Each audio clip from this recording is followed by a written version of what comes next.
Okay, hack the planet. 6 out of 8, which will turn into 12 and 16. So we have just decided that the crew are going to get a patron for their upgrade. We are at a nice ballroom, which I have pasted the Pinterest thing as usual in the chat. But you can picture a very ostentatious, nice ballroom with a little bit of Victorian feel.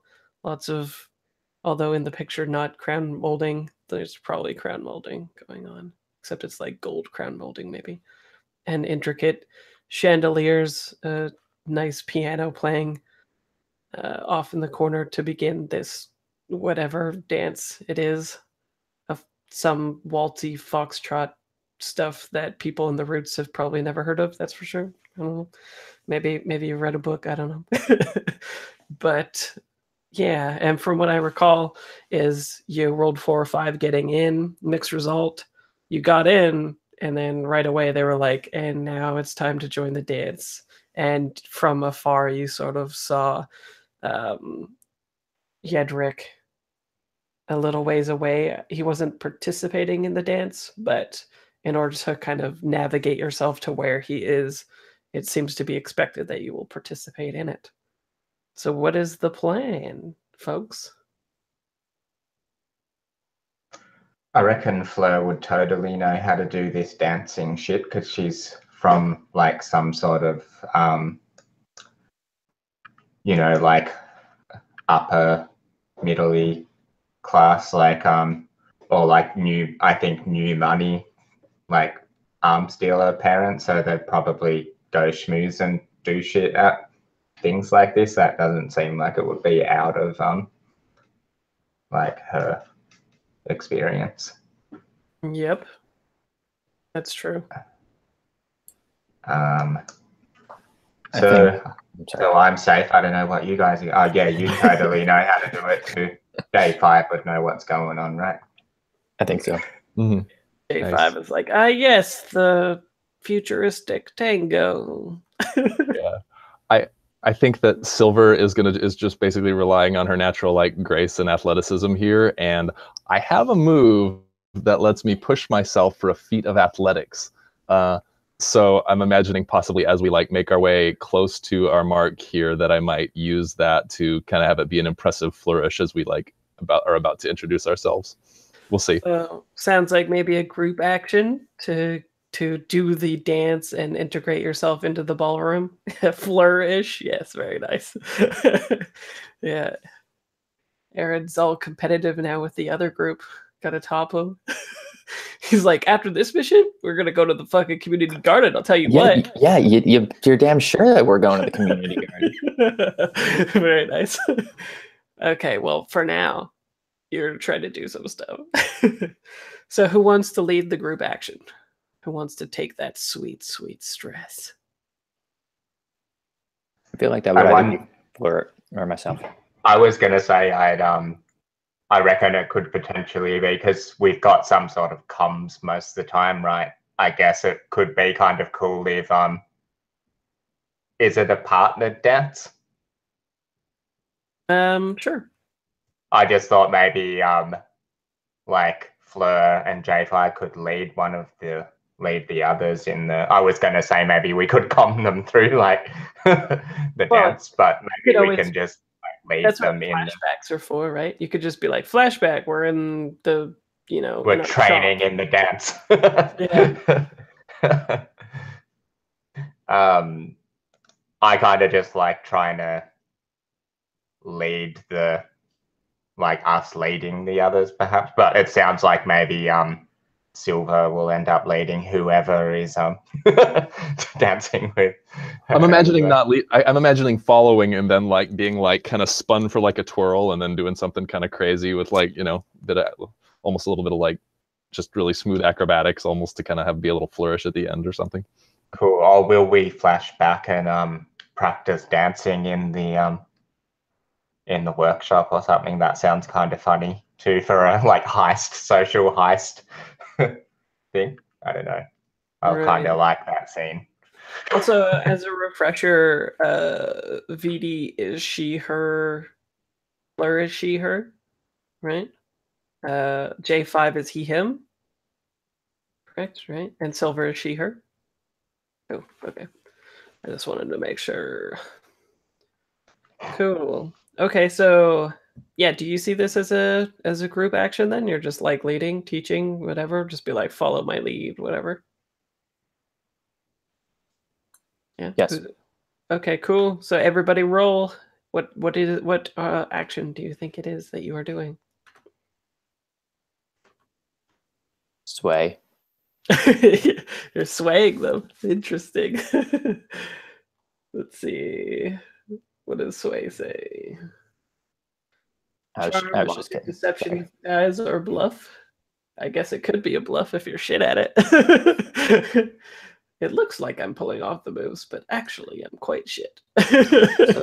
Okay, so maybe this is a question more like world building question. Mhm. What else do we know about this space? So this is a very traditional space. We're not trying to deceive them necessarily.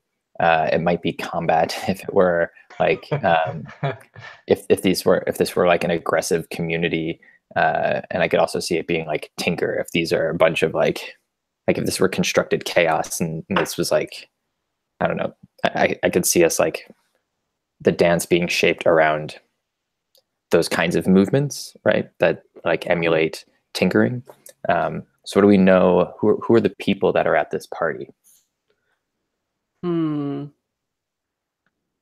they the porters? No, the porters were invited here, and then you were like, you learned that they will also be there, and then you got an invite, right? Yeah, I was thinking probably like Finesse or Consort, but in terms of who is here, let's see who the big dogs are. Because I think if we define like if it's just a dance in the sort of traditional sense of dance, then Finesse, yes. I think that dance is hosted by Carrion. They're a tier 4 group of mercenaries that are hosting the dance to try to smooth everybody to get in tight with a whole bunch of the same people that you are trying to, except they're trying to peddle some different kind of wares. The poo-poo kind. In which case, maybe the dance is a brawl, right? Like maybe it's not a dance. It's some like constructed, I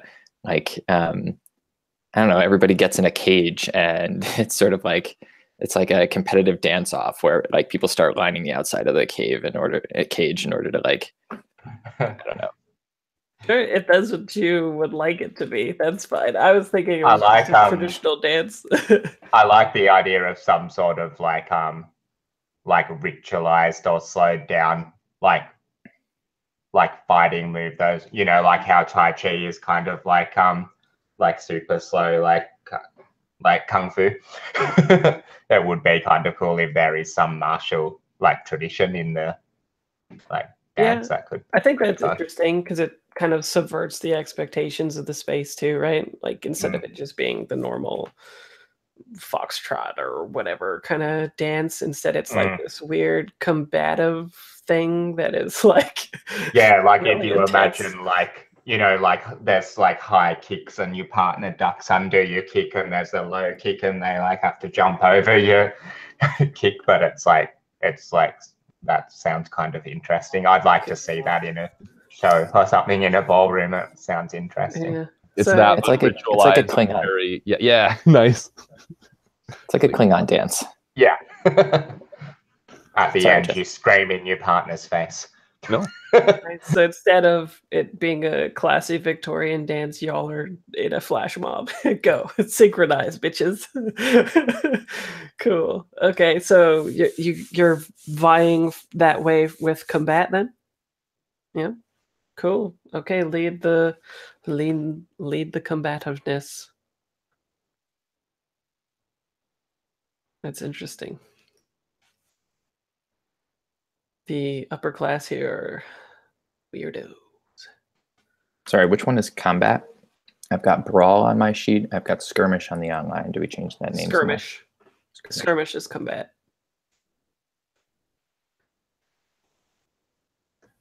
Should I use my push to do that feat of athletics? Should I use that now and get the extra die for it or not? If you let's see, I don't know if that makes sense yet. Fetus? Yeah, it's the silhouette move. One of the things at the end is push yourself for a feat of athletics. Oh, yeah. Well, that means that you just do that, right? So you could push yourself and you just do this thing. You know? Okay, so then we'll make the roll and like see how we get across and how everything goes, and then I can kind of push and do that as like kind of the thing right before we introduce ourselves to the right away. Vidi is like leading the charge. So nice. Yeah. So yeah, Vidi is the one to beat out here. What about everybody else? Everyone's one dying it and just going crazy. Oh no, not Bergen though. Bergen stresses himself out, and that's it. Nice. Maybe it's so stressful. So what is it that's so stressful about it, you think? How do you cause yourself stress in this? Maybe it's because of the difference. Like maybe this is not the kind of environment that he's used to, right? Like this is he's used to these like high class, like Hollywood style parties, and and this is something a little bit more intimidating, I guess, and he's actually intimidated by it. Cool. And Vidi, how is it that like how are you exceeding everybody else? How are you better than everybody? What do we see on the screen? Hmm. I don't know. Are you just like more ferocious and intimidating than people thought? Yeah, I think so. I think she's looking at her, she doesn't look super combative. Like she doesn't have any muscles or anything, doesn't look super flexible, whatever. But then she like breaks out into these like super aggressive bendy dance moves and totally dazzles everyone. Yeah. Maybe that's another reason Bergen gets stressed out, because like Vidi's his partner in the dance, and he's just like suddenly having to like do the dance like amazingly well to like get to my level appearances. Yeah, maybe that's another part of it. Nice. Yeah, so people aren't like, oh, look at these Neanderthals and stuff like that. You negotiate this space very well, and eventually I think people pair off. Maybe there's waiters and waitresses and stuff come with just like those platters with white towels because people are sweaty and stuff. And later on there'll be refreshments. But can we see what Silver's if it matters or if it's interesting what Silver's like particular athletic flourish thing was as well, because I want to see that.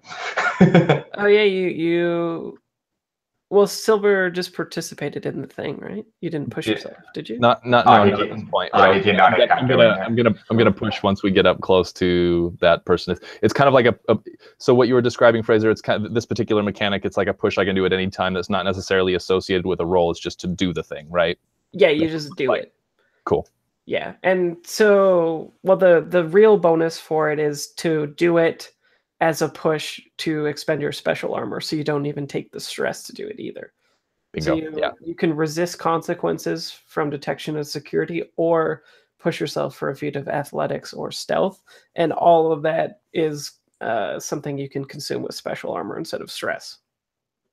So it's pretty darn good. Yeah, nice, Jared. So the people break apart and it becomes more of like a traditional social gathering.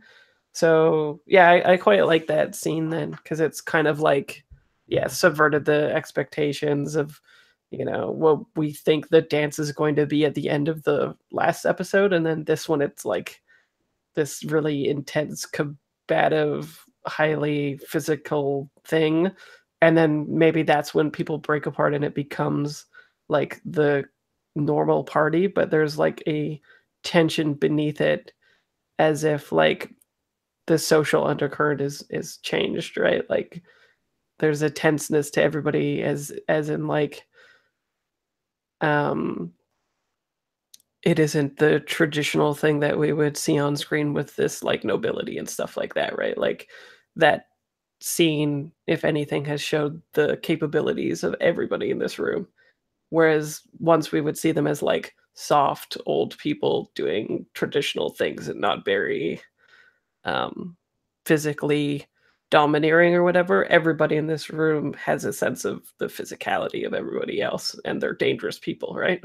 Just by sheer fact that they can do this particular kind of dance. So I like the low-key tension happening with that. Y'all could just get fucked up at any time. Just kidding. So yeah, what do? Everyone breaks apart. People are damp, like putting the damp towelettes and stuff on their heads and whatnot. And I imagine there's a few people talking to Jedrik, and it's probably one of those scenes where there is some kind of artificial light outside of the window designed to pour in exactly so that it looks like it's cascading inward to somebody staring out the window. And the windows are huge, right? Like Victorian sized, like Queen of England bullshit windows. So what you doing?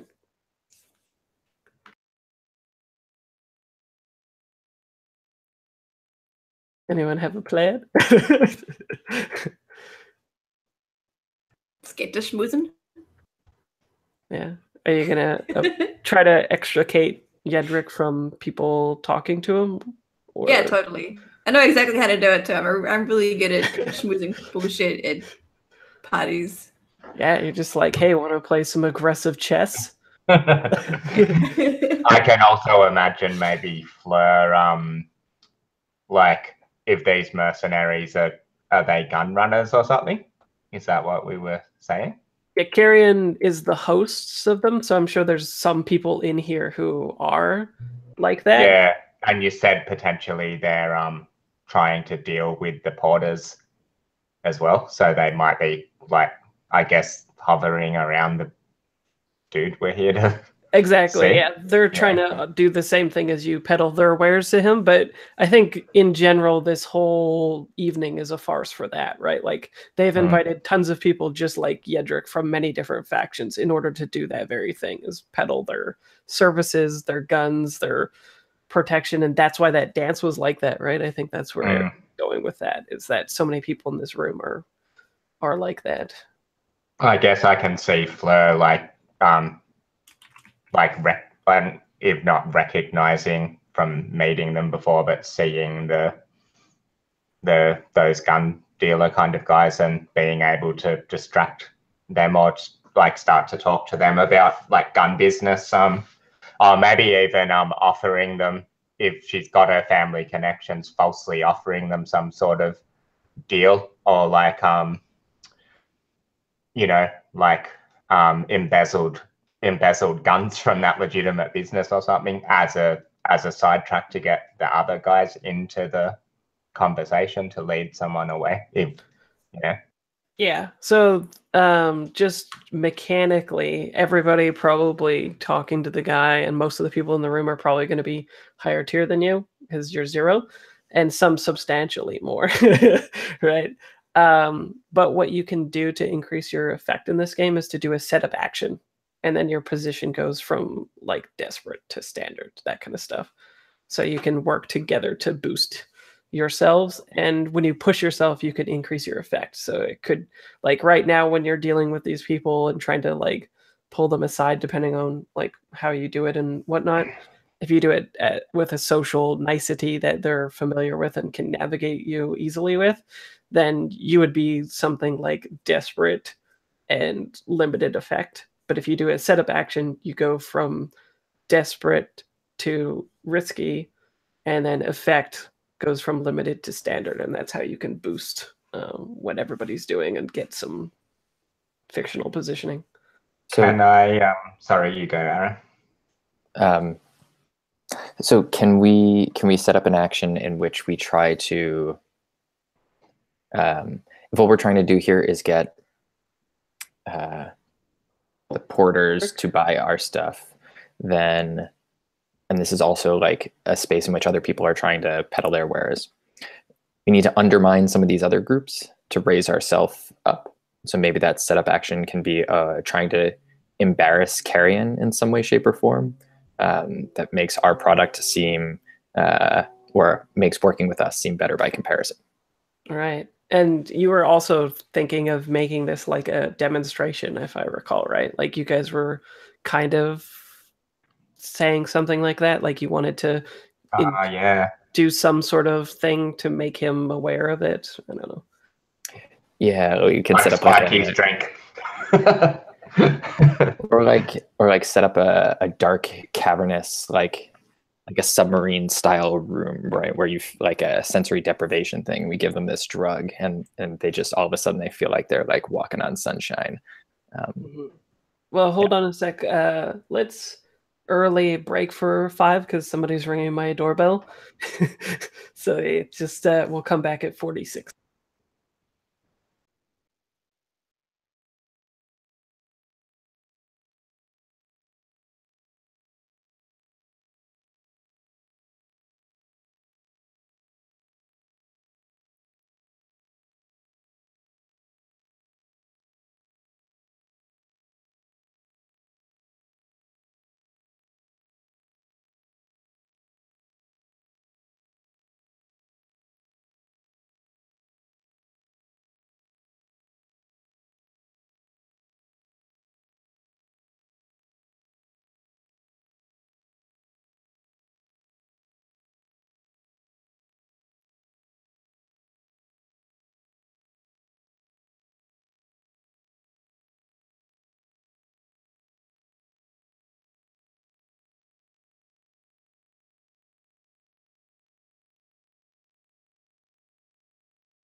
Was it Jehovah's Witnesses, Fraser? It was. How did you know? Was it really? Yeah. Whoa. No, I was just being wacky. Yeah. Well, I should have known with the it's snowing. They're the only ones that would persevere, right? That was part of, I think, how I got there. I'm like, who the hell would be out there in the snow? Yeah. Well, they're less pushy these days, actually. They just give you like a flyer and they're like, you're invited to learn about this on this date when they're having an open church day or whatever. Yeah, So, right. I used to have a pet Jehovah's Witness that I invited in for like coffee every now and again. And like I knew him for a couple of years. We'd have like these interesting chats. yeah, yeah, I don't know. I was glad that it wasn't turned into like a whole let me tell you a spiel before you say no. Instead it was just like, here's a flyer and it just says you're invited. So I was like, okay, I'm on board with this. This is a much better tactic, I think, in my opinion. Just invite people, and if they want to, they'll just come. It makes sense.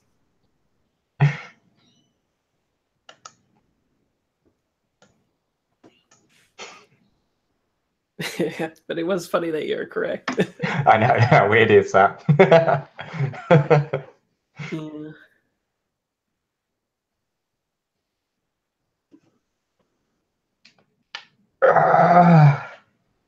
We're right in the middle of moving house. Like crazy boxes everywhere. Oh yeah. Yeah, when is that happening? Well, now and for the next like 10 days or something, I guess, on and off in between doing other things. Yeah. Are you guys excited? Oh, yeah, it'll be really good. Yeah, the house is awesome. We'll see if you have good internet there. Yeah, I am a bit worried about getting my internet like transferred like super like straight away. I need it straight away. I think I'll be back here playing in the old house until like with nothing else in here but my desk and computer until it transfers over there. Then I'll move my desk because Nice. we've got a like lap over like of a week or so in both houses. Yeah. Anyway, back to the ball. Yeah, back to the ball where you were saying you wanted to spike his punch. I was actually, so can you do a setup action with the flashback? Yeah. Yeah, I had a cool idea for one. I don't know where everyone else is. I was thinking of going along with that idea of smoozing the other mercenaries that were around in terms of like pairing people away from that main group. I don't know if that fits in with what everyone else is thinking of doing though. So I'd be interested to hear what other people might want to do. I dig that because like my plan was to do a flashback to figure out what kind of like cigarette or whatever brand this guy smoked and then offer him to like step out onto the balcony. So I kind of like if like we all just descend like vultures onto this group and tear them away from the herd a bit at a time, and then before they know it, they're screwed or whatever we're trying to do. They're selling our stuff.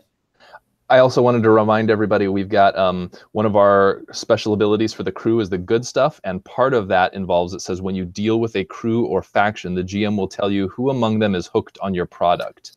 So someone within their group is already hooked on what we've got, so that could be good leverage to help them be like, hey, blah is already using our stuff, and you've probably seen a change in their mood and stuff as they're out, on board on the ship for a long time, whatnot. So stuff to think about.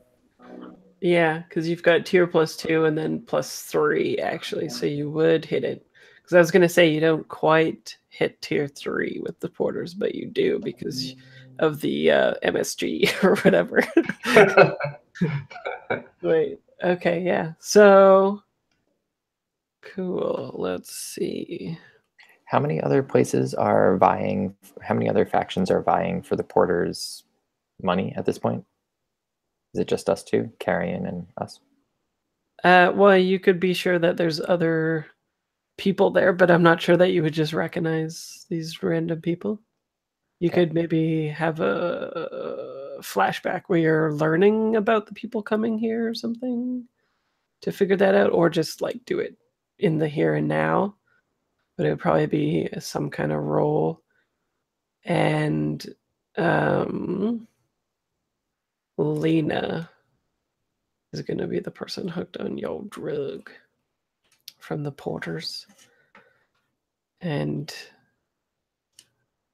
what do you think? Yeah, I think it must be some sort of like euphoric thing, especially in the onset of using the drug, right? We're not too sure of what the consequences of using it would be, but it might be one of those things that's more like it really sucks to detox off of this thing, probably, right? Like you need it more and more, perhaps, and if you don't be consistent with what your body is like needing, then it's going to blow a lot, because we know it's not cheap, right? It is literally the good stuff. So like 2 more tiers and it'll basically max out, right? And the corporations will be like, "Oh, this stuff is good." So yeah. Oh, did you call it Sunshine? I don't recall. I think we talked about calling it Sunshine because we were making all of those I'm walking on sunshine jokes and that sort of thing. Okay.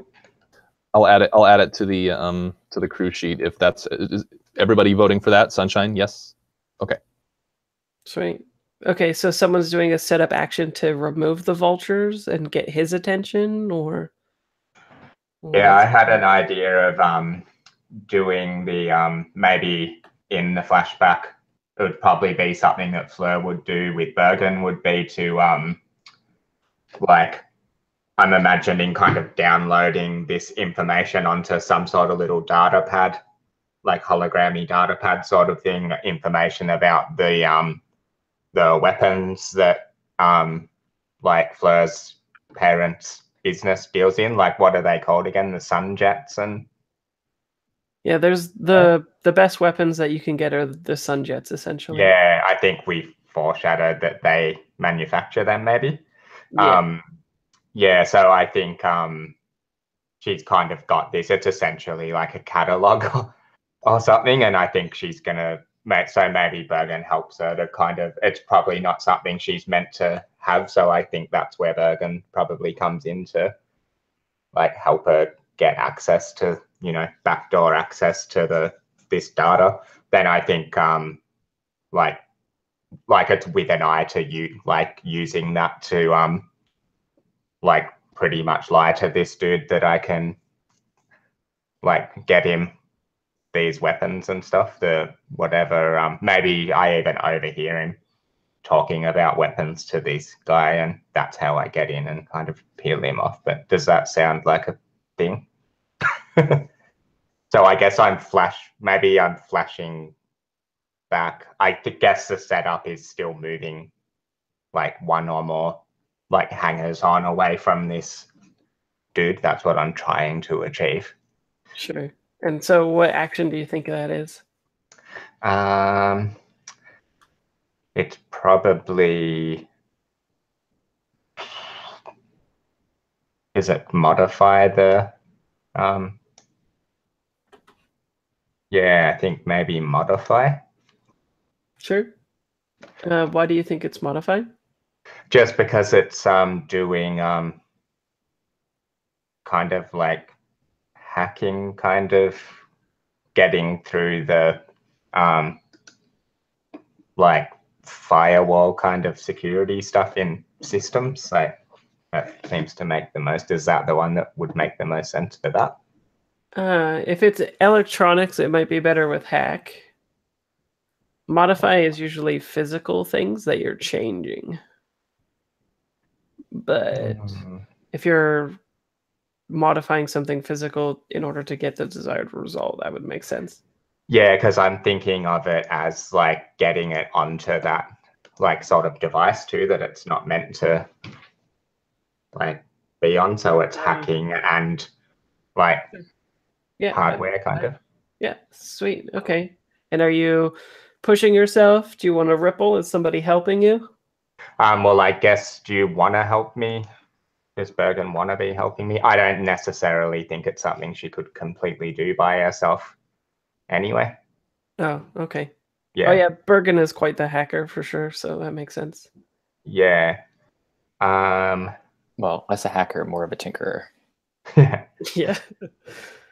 I guess I'll push myself as well. Okay. Yeah.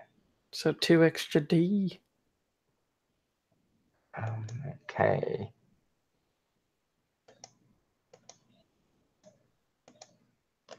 Bloop. Nice. Ooh, good roll, Luke. Yeah, 6 and a mini crit. Cool. Okay. So yeah, just tell me how you peel them away then. Yeah, I think it's like I said, Flo kind of is I kind of like just like see us all kind of separate after the dance, and we're probably kind of pretending we don't know each other a little bit so that we can move in. And I think maybe Fleur's leaning against the like wall, drinking and kind of eavesdropping on this conversation. And I guess he is one of these carrion guys. Maybe talking. Maybe she's talking to like a underling of the what's the guy's name that we're here to speak to again? Jedrik.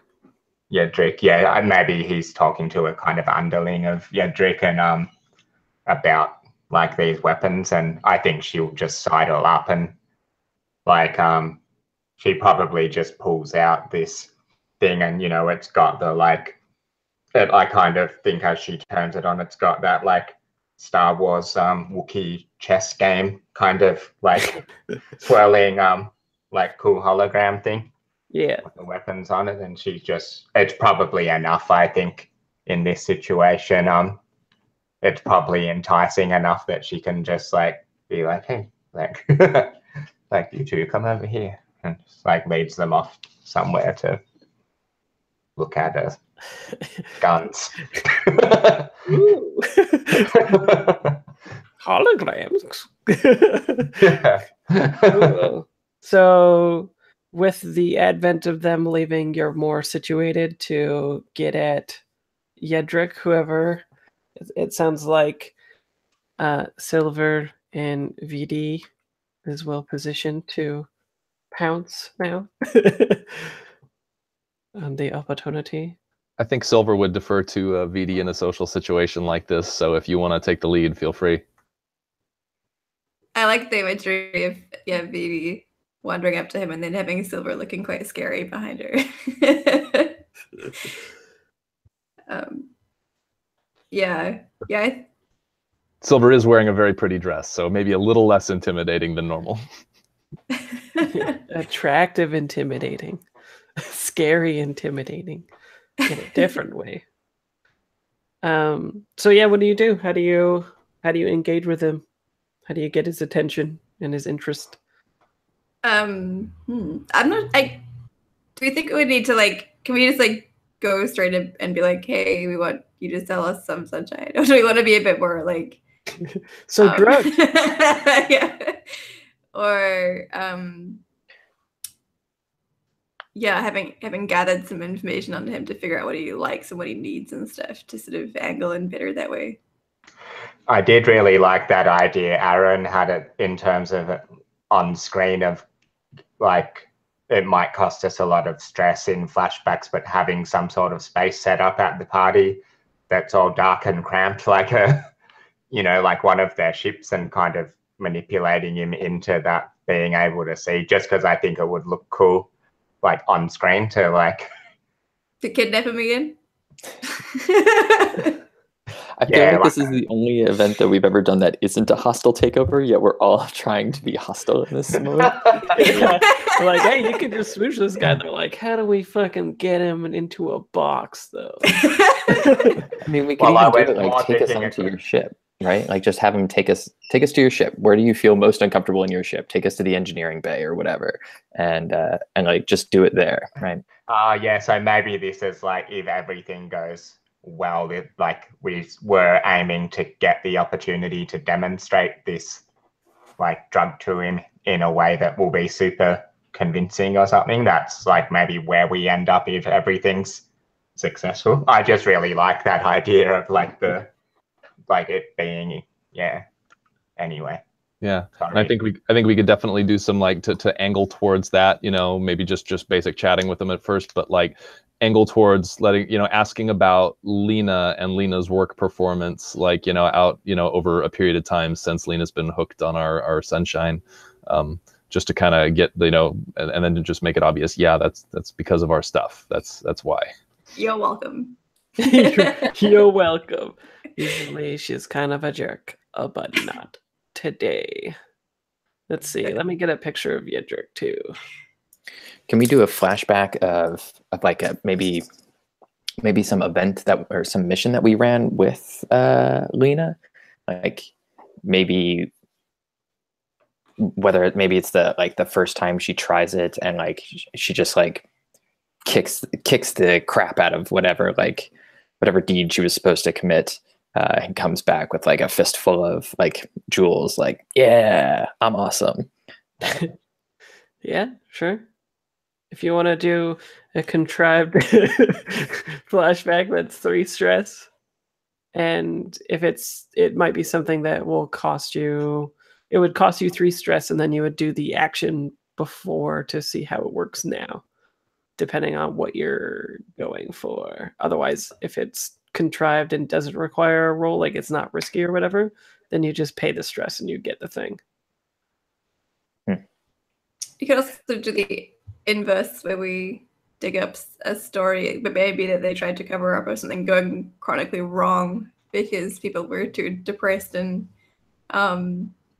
whatever to do their job properly on the ship. And be like, I heard that you might need some help with staff morale on these long voyages you're going on. We happen to be in the business of improving morale. I like that better. I can see Yeah. I can see being able to sell that as well.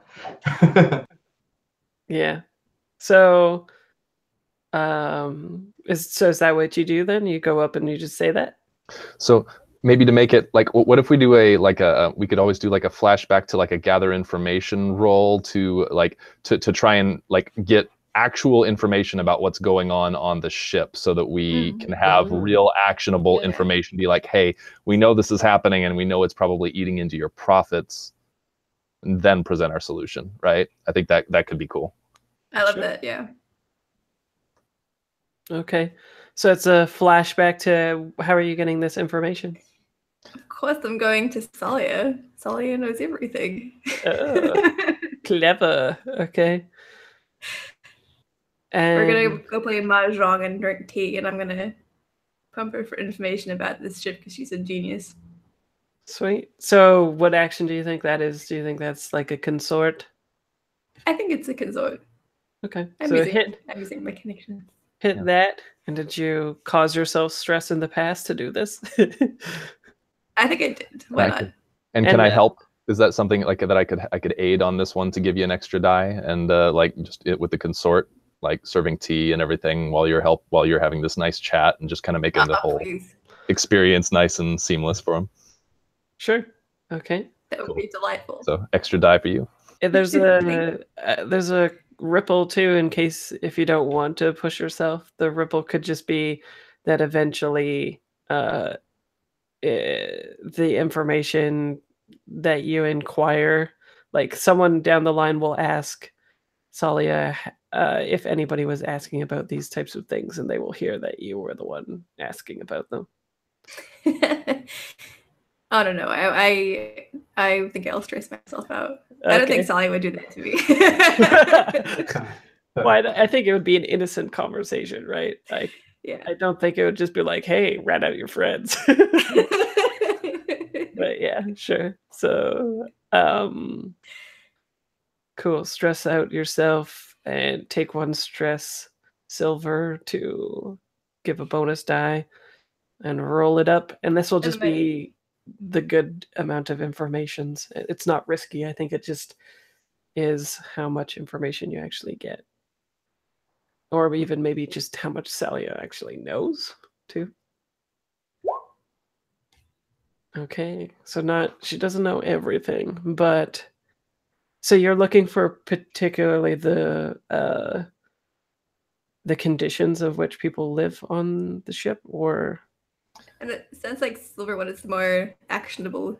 Yeah, like was hoping for like morale and like reports and how that might be impacting the business, like end of things. That's if we were getting the best, that's what I would hope for is something. Yeah, I wonder if Okay. it could even be something like they're covering up some like major incident that this would like there's been some minor mutiny on one of their like ships or something just to make it more compelling even, and they've tried to cover it up, but we found out something about it. That could be cool.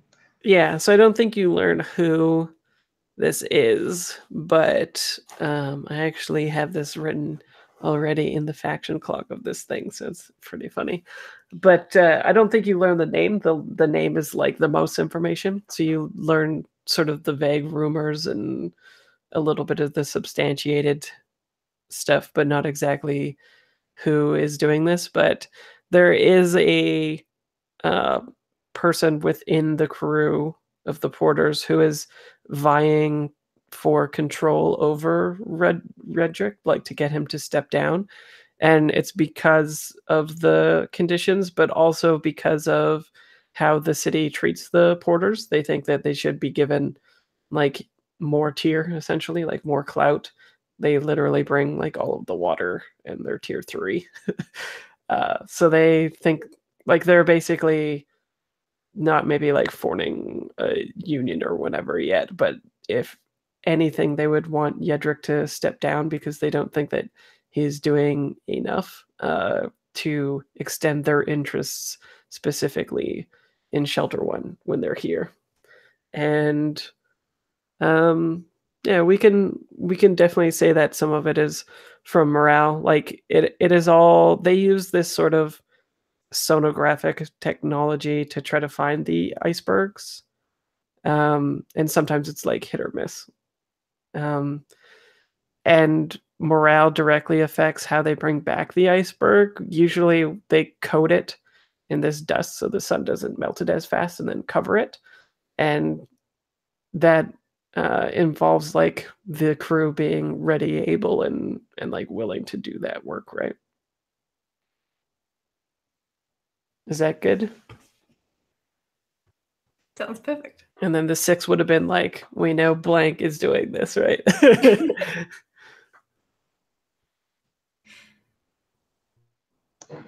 But he totally knows who it is, right?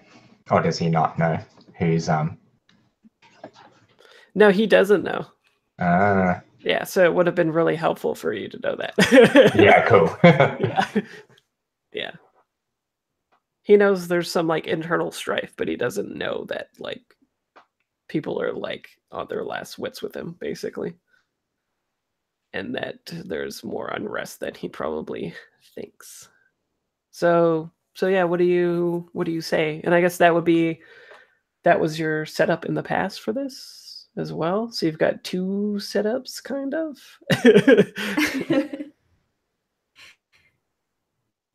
Yeah. And I guess we wander up to him with some kind of veiled pun about like, oh, I hear there are some people trying to make waves. We are punny. Listen.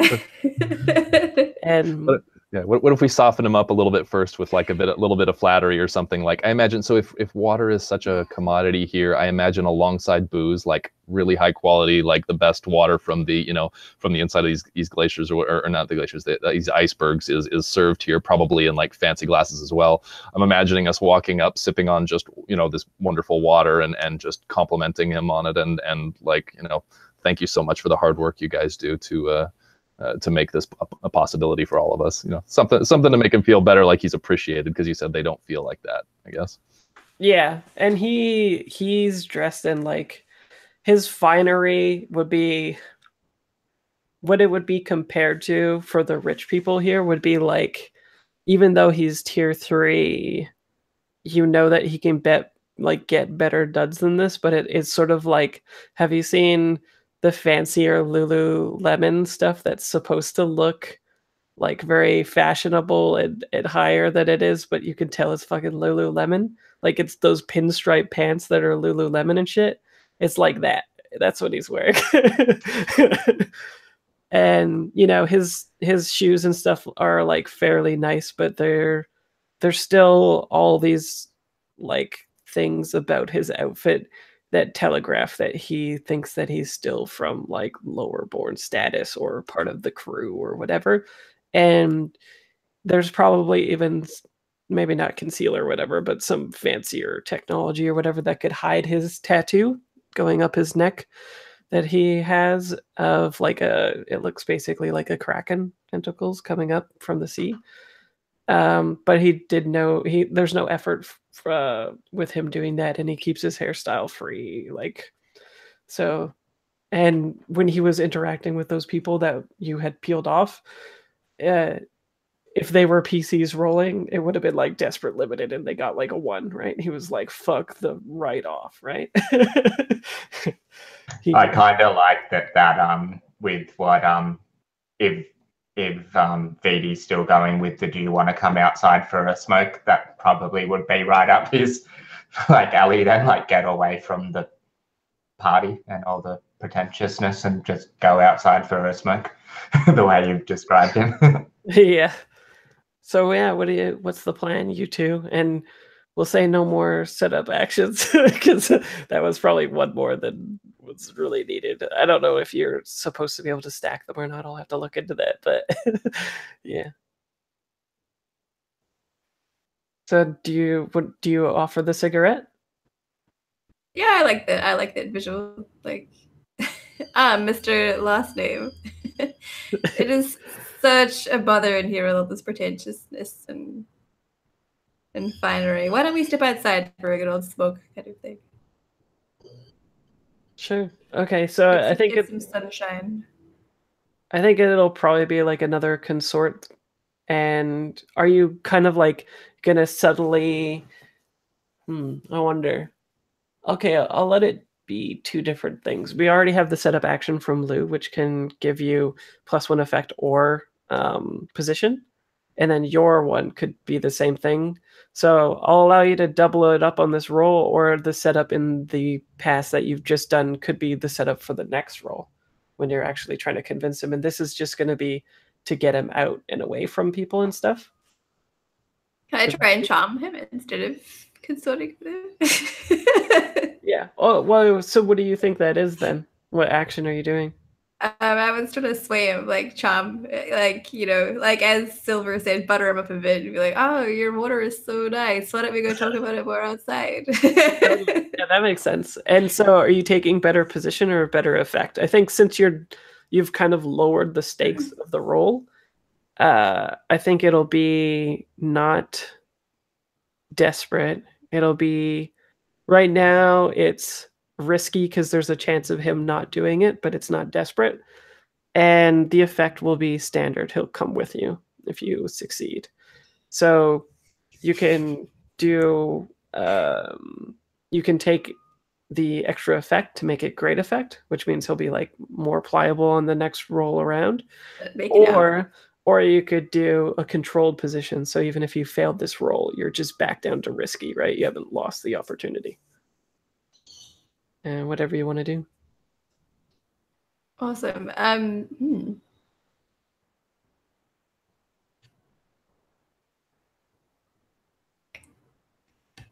Guess I'd like to bump it to. If you push yourself, sure, yeah, you could do controlled, and then if you push yourself, you can get an extra D, or you could make your effect great. So you could go controlled great.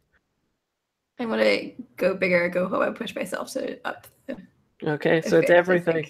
Everything. Yeah. And then is Silver helping again? Cool.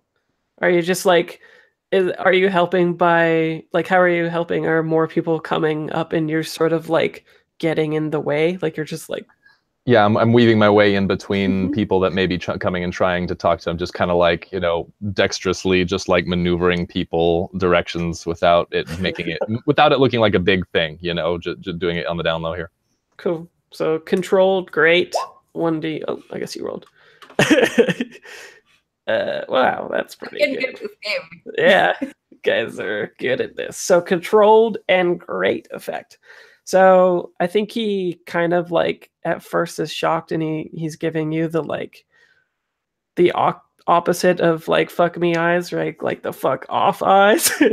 But then once you offer the cigarette and like, plus I think it helps just that VD is like not giving off the same, like you're like an unassuming person in general, right? Like when we saw that scene with you like mind fucking that district guy, that was like so shocking just because VD, like we didn't expect that, right? So it's a similar thing. People are constantly underestimating VD, I think, and this is another thing. So you've got these cigarettes, and it's probably like whatever brand the porters actually smoke or whatever, right? And I think he kind of like smiles, and he's the one, because of your effect, he's the one that like he'll grab one of the cigarettes and put it in his mouth, and he's the one that opens up the window, even like the window door thing, the Victorian bullshit thing. And he like, and because it's great effect, I think he even like holds the door open for Silver as well to come through, being a gentleman that he is. And then he closes it, and I think that it is like the perfect environment in which, if you're trying to get him to like experience the drug or whatever, it's like just the right environment. It's kind of like it's like as cold as it would be on the ship, like it's kind of windy and all that kind of stuff. Maybe the light, well, no, the light is pretty, well, maybe you step past the light, so it's really dark and stuff like that. So really all of the effects of the drug could be like showcased here, kind of, if that's what you're going for. And yeah, he smiles and lights up each of your cigarettes, and he's like, thank fuck. Right?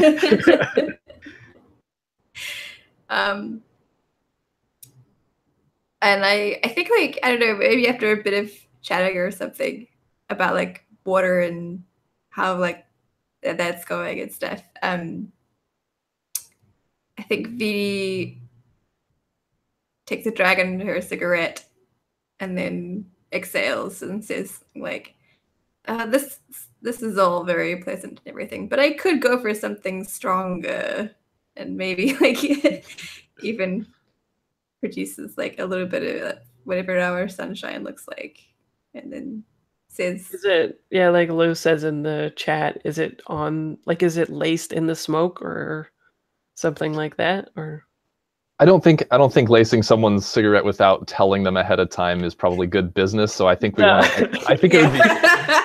I was thinking more like it's in your cigarette and you're blowing smoke in his face or something like that. Oh, that's pretty cool. Something sexy like that or whatever. But would we do it non-consensually though, like that? Would we want to like start it off on the foot of like getting this dude high without him like having any warning? You know, I think it would be. Maybe he's just getting a small like glimpse of it though. If it's not like, you know, he's not really taking it. It's just like sitting in a car with people smoking heaps of joints. Getting a peripheral high and then wanting more of it. That's possible. Actually, that's totally called soaking up the sunshine. When there's heaps of people around you smoking joints and you're not having one, but you're just getting like a little bit of it in the end. That's perfect. And so you probably gets the sensation of just like sun coming through, like, you know, like leaves just like dappling over like his forearm or something like that. It's just this really pleasant, like, you know, warm sensation. Yeah, I dig it. Yeah. I also like that means VD is taking the drug now, right? Yeah. Well, I think that's like a devil's bargain almost that you're giving yourself, I reckon. Like if you're going to be taking, is it? It sounds like it to me. Yeah. You are now addicted to like. Well, I'll make it a part of the role, I think, and that'll be one of the ripples. I think is that like you're addicted to it now. Yeah. But I like the visual because like maybe he gets curious at first because he's smoking a cigarette. You probably put that pack away. You take out a new pack, the drugged ones, right? And then as you're smoking it and it like on the peripheral, he's breathing it in. I kind of like the visual of it being sort of like a Broadway stage where it's all in darkness, and then like a beam of shaft of light comes down on him and he turns towards it, and then like there's the sea wind and the seagulls and stuff like that, and then it just goes away, and then it gets like, and then it comes back for a few seconds. So it like every minute or two, it's like a few seconds of this Broadway thing. So it keeps intensifying and until he's just like, "What is this? It's amazing," or whatever, right? If that's what you guys want to do. Yeah, that sounds fun. I like Yeah. that. So, geez, what kind of role do we think this is? what is peripheral drug thing? Doesn't somebody have some kind of like resistance to like I can't remember. I thought somebody has like a can't get high on your own supply kind of move, or I think in Vanilla Blades there's the leech, right? And you can say you're immune to a poison or a toxin or something. Is that maybe what you're thinking? There is also that opposite move to that where all of your gang do get high on your own supply that we were talking about as well. Yeah. Like they all take it. Yeah. Yeah.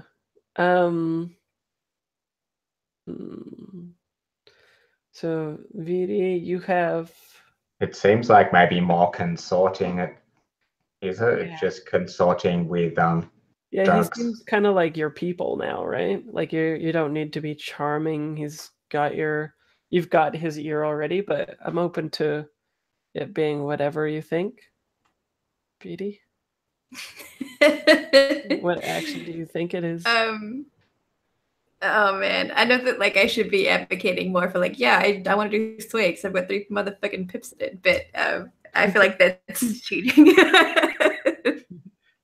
Well, it could be sway. Like, let's see, sway is sway someone with charm, logic, deception. It could be just a little bit of deception, disguise, maybe or bluff, change maybe it is- attitudes or behavior, or Charm, seduction. like charm, and it's like Changes. charm and deception a little bit. It seems like. Yeah, and I think we- it's changing. It's specifically saying change their personality or whatever, their demeanor towards you, their behavior. It's also a logical argument too, right? Like there's a way of spinning this like, hey, there's money to be made here. Look, you're feeling better. Like this isn't just a drug that's for entertainment purposes. This isn't just recreational. Like this can improve your business. Mhm. You're a genius, J5. Yeah, sure. So you want I to learned from spin the it best. as a sway? Yes, please. Cool. And then I think the setup will be you're spending your second setup on this basically. Yeah. The one that the other scene, and then this is where you'll be using that one because this is the conversation in which you're telling him about the conditions and all this stuff, and at the same time he's getting like the peripheral high of this drug that's really good, and he's like getting Broadway spotlight of sunshine warmth, right? So yeah. That's cool. Should we assume that Silver is helping? And also, I think Jesse did kind of say that Silver was helping with bringing tea and kind of being that, like. yeah. I Well, it think helped maybe in more. that scene. So you'll get Yeah, right. yeah. So you'll get either +1 effect or +1 or increased position again. Your choice, and I think it'll be. Well, you got controlled and great effect last time. So I think right now it's just risky standard. And so you could bump it up to controlled, or you could bump up the effect to great again. Or similarly, just push yourself and bump both up to big time stuff happening. Or do I really want to trauma out for this? Well, or remember, like I said, instead of pushing yourself, there is definitely a ripple where you get high on this drug. If you want. That'd be kind of neat, because then that would be like 2 sessions in a row where someone's been like, or 2 sessions where someone's gotten high as fuck during it. Yeah. Is there a way that that myself or Floor might step into the scene and offer some protection. Is that the thing that works here? A protection. I don't think they're in danger. Okay. Yeah, because you're looking for the action, right? Face danger for a teammate. Yeah. Yeah. So I don't think they're in danger. I think they're just trying to not confuse the guy, but sell him the most on it. Got it. I'm in danger of myself, but that Yeah. counts. Okay. So are you taking the ripple? Are you Yeah, I'll take gonna the get ripple. addicted? That's Cool. fun. Are you using this setup action to increase it to are you gonna do the same thing, controlled grade? Yeah, I think so, yeah. Okay. And then is Silver helping again? I don't know what's happening since I just got back, but sure. It's the same conversation. Okay.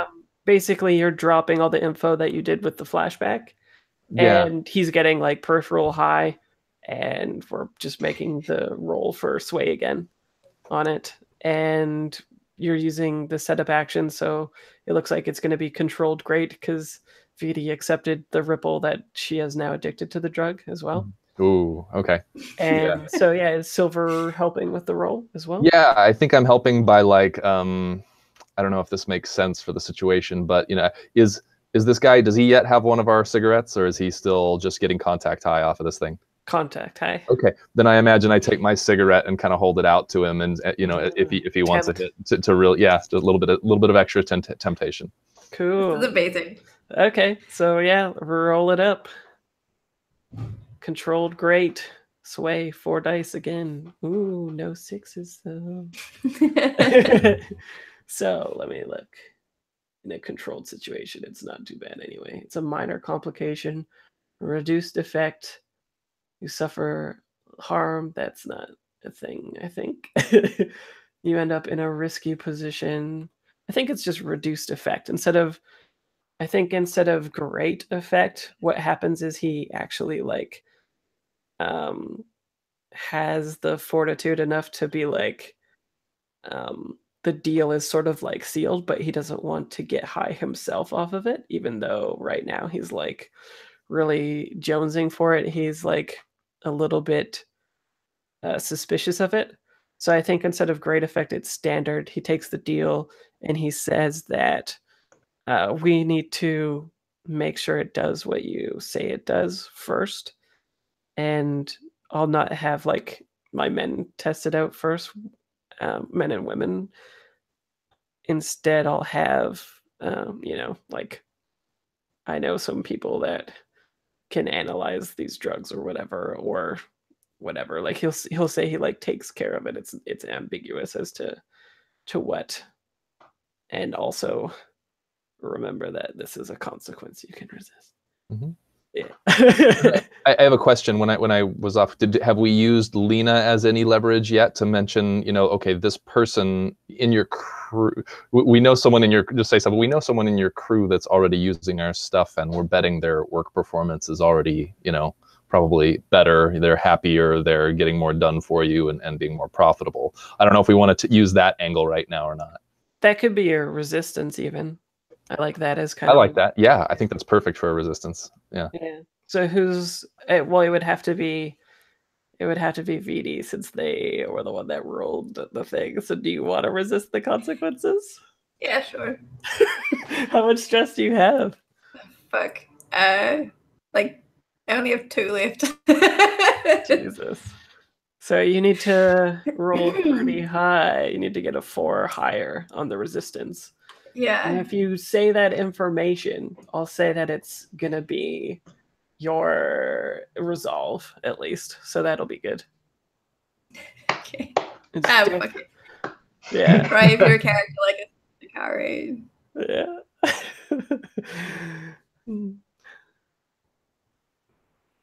Nice. So you take 0 stress anyway. So you mentioned yeah. I think I wonder, do you think this drug makes it a communal experience, or is it just like onto itself?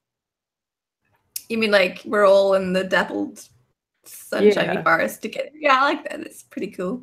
Yeah. So I think then he takes the hit of it, right? And then we get like a shot of everybody, like instead of the spotlight on Broadway, it is actually the sun shining down on everybody.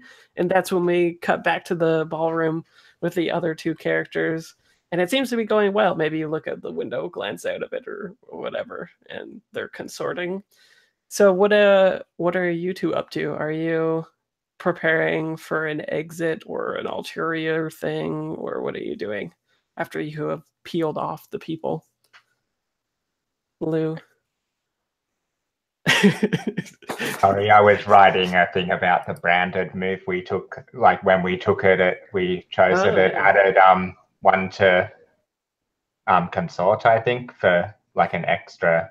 You could choose whatever one it was. It was yeah. Consort, control, or sway. Yeah, I just haven't added that. I don't know if I've fictionally got that yet either. Maybe I will soon. Okay, yeah. Make sure that Feedy, did you do that too? Because you would have been branded because you're a part of the crew now. Yeah, I think I did. Yeah? I think I must have put it in sway. That's why I have 3 pips in it. Yeah. Does it mean I can totally get that? Can I retcon like a shot of us shaking hands or something? Or I guess we can do that later. Because I just want to get a shot of us shaking hands, like my hand lights up blue or whatever bullshit dumb stuff. Cool. Yeah. Okay.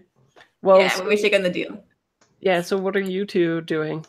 Are you guys trying to get other people hooked on it as well?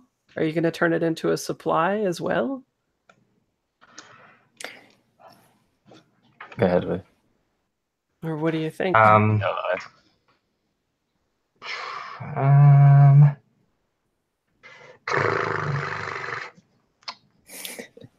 does sound pretty fun. I guess it's up I to could. you. It could just be like the score's over now or whatever, and then we can cut. But I wanted to give you guys some spotlight to see if you want to do something cool in the party too. I'm happy with what I've done. What are you going to be doing? I'd like to see some sort of, even if it's just fiction, maybe Bergen being recognized by somebody as the, like child star kind of thing. I'd like to see him have to deal with that. Okay, because I was thinking it might be a good opportunity to fictionally, if you wanted to take the patron move, to get a patron here too, right? Yeah, that could be cool. That could be something that you guys are working on. I don't know. Yeah. That sounds like something, I don't know. So who else would be, what's another good faction to leverage at this point? Let's see. Manufactured Light would be there for sure. The people that make screen. The Sentinels are there, just like a police presence, and in like a formal way though, not like I'm sure there is some guards and stuff around or whatever, but the actual faction is present here as well. Sentinels are looking to move up. Carrion is hosting the party. Right. Maybe the Sentinels make sense here, like as facilitators to make sure that the supply moves smoothly. Okay, to find like a corrupt person to move it. Yeah. Okay. Cool. Well, Viti is already working on Woot, the veteran, Hain, the commander. But Ayub is there, I think, and Ayub is. This makes sense because they're the principal sentinel, and it says I've put corrupt, dismissive, and power hungry. So that sounds like an obstacle. Perfect. Yeah, I think we go over there. Maybe that's to Taiyang Lu's question or comment. Maybe he recognizes me, and Bergen and Fleur are sort of maybe they're still rehearsing their dance, and he comes over and we start up a conversation, and we try to hook him. Oh, okay. So how do you hook him? What do you say? What is the action here?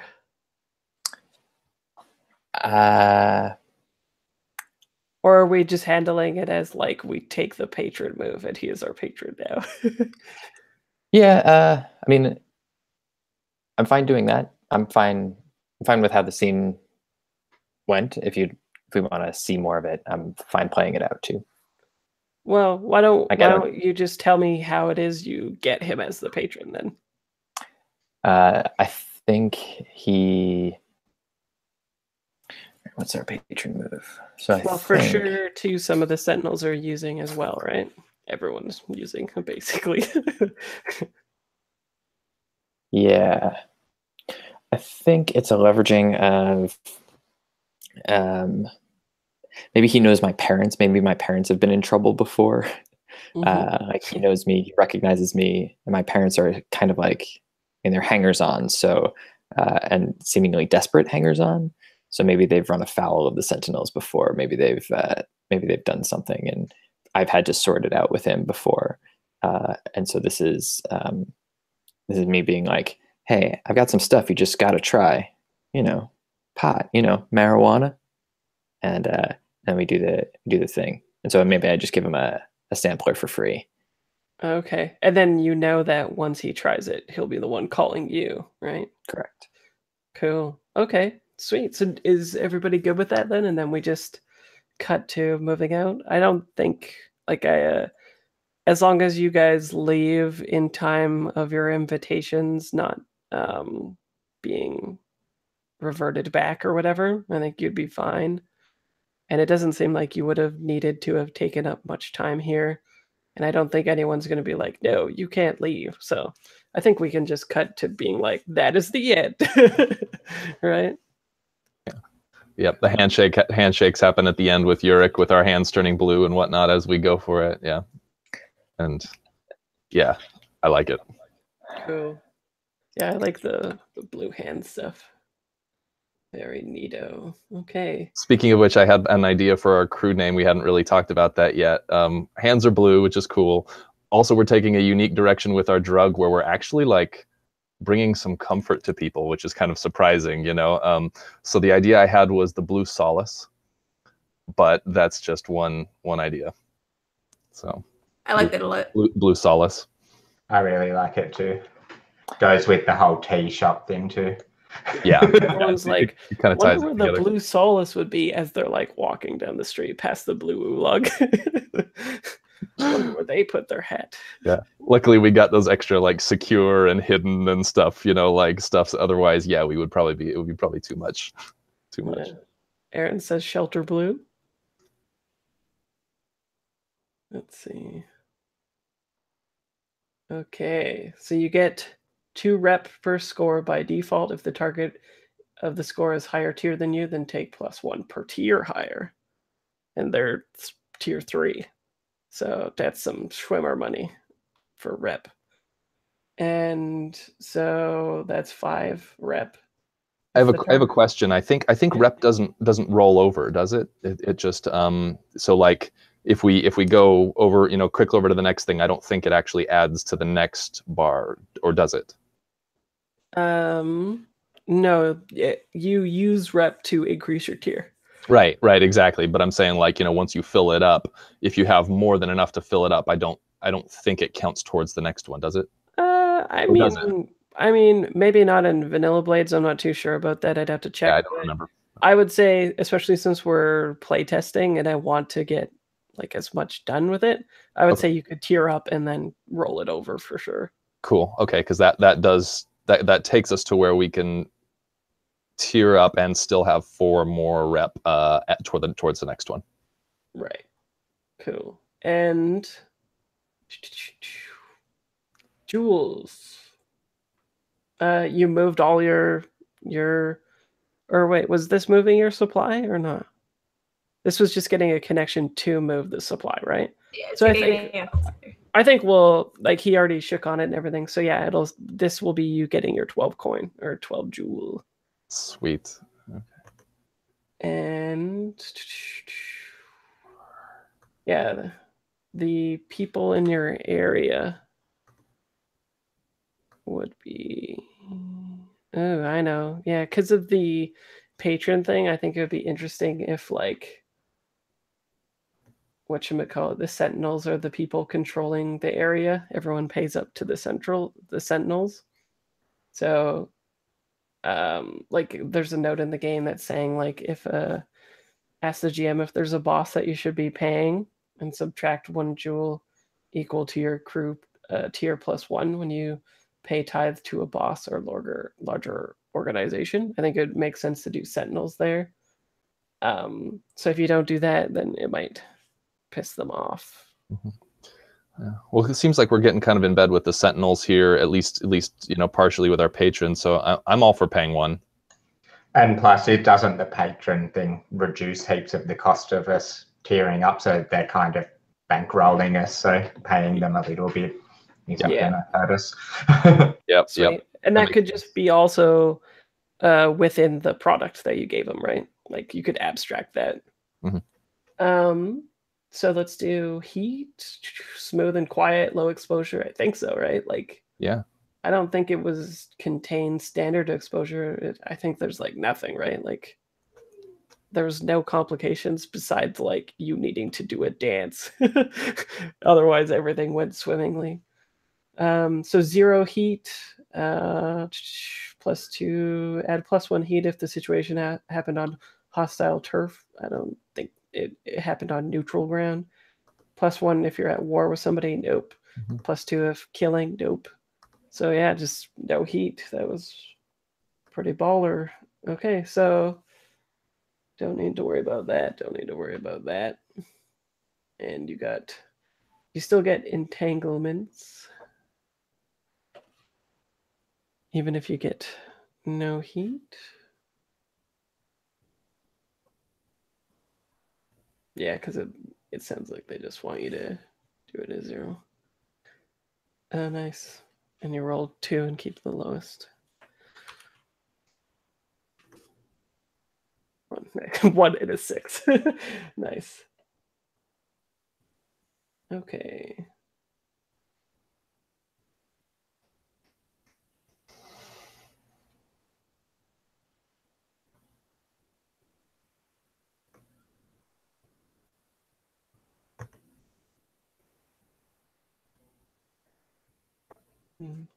Yeah, it ended up being something that doesn't apply to you guys anyway. So I think that kind of makes sense, even because it ostensibly nobody knows that you did anything anyway, right? So whatever. Then let's handle downtime. So do you guys want to? You've got your money. You've got your rep. Are you gonna tier up? We can tier up here and get to tier 1 if we want. That's pretty exciting. Yeah. All right. So it's your tier ×8, right? Normally, for tiering up, that's the way it works, or is it not? I believe so. Let me check. Is it the tier you're moving towards ×8? I assume it has to be, since we're tier 0. That didn't really work otherwise. Yeah, it has to be. Okay, cool. And then our patron halves that, so we only have to pay 4 to go to tier 1. Bam. That's pretty. Yeah, you guys are opportunistic. Very nice. Yeah. Sweet.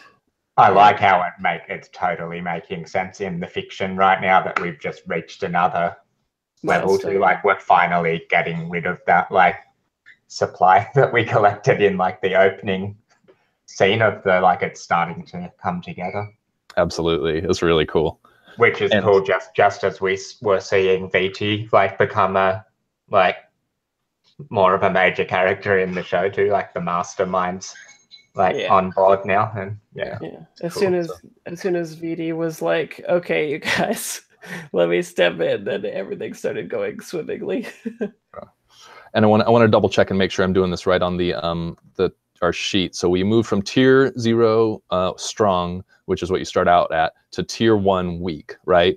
Yeah. And well, you start off as tier 1 weak, and then you guys went to strong. Okay. Is that something you're doing? Yeah, that's something you're doing different than Blades?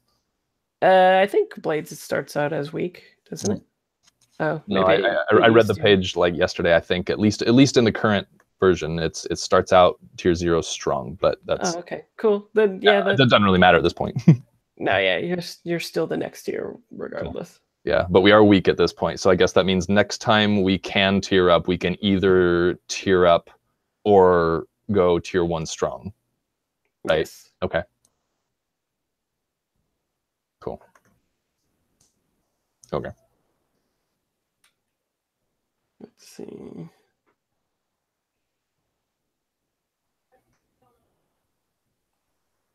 Yeah, I think, like, I'm trying to find the page in the book that handles it, but from what I recall, when you're tier 1, you start off as weak, and then you move from weak to strong, and then to tier 2, right?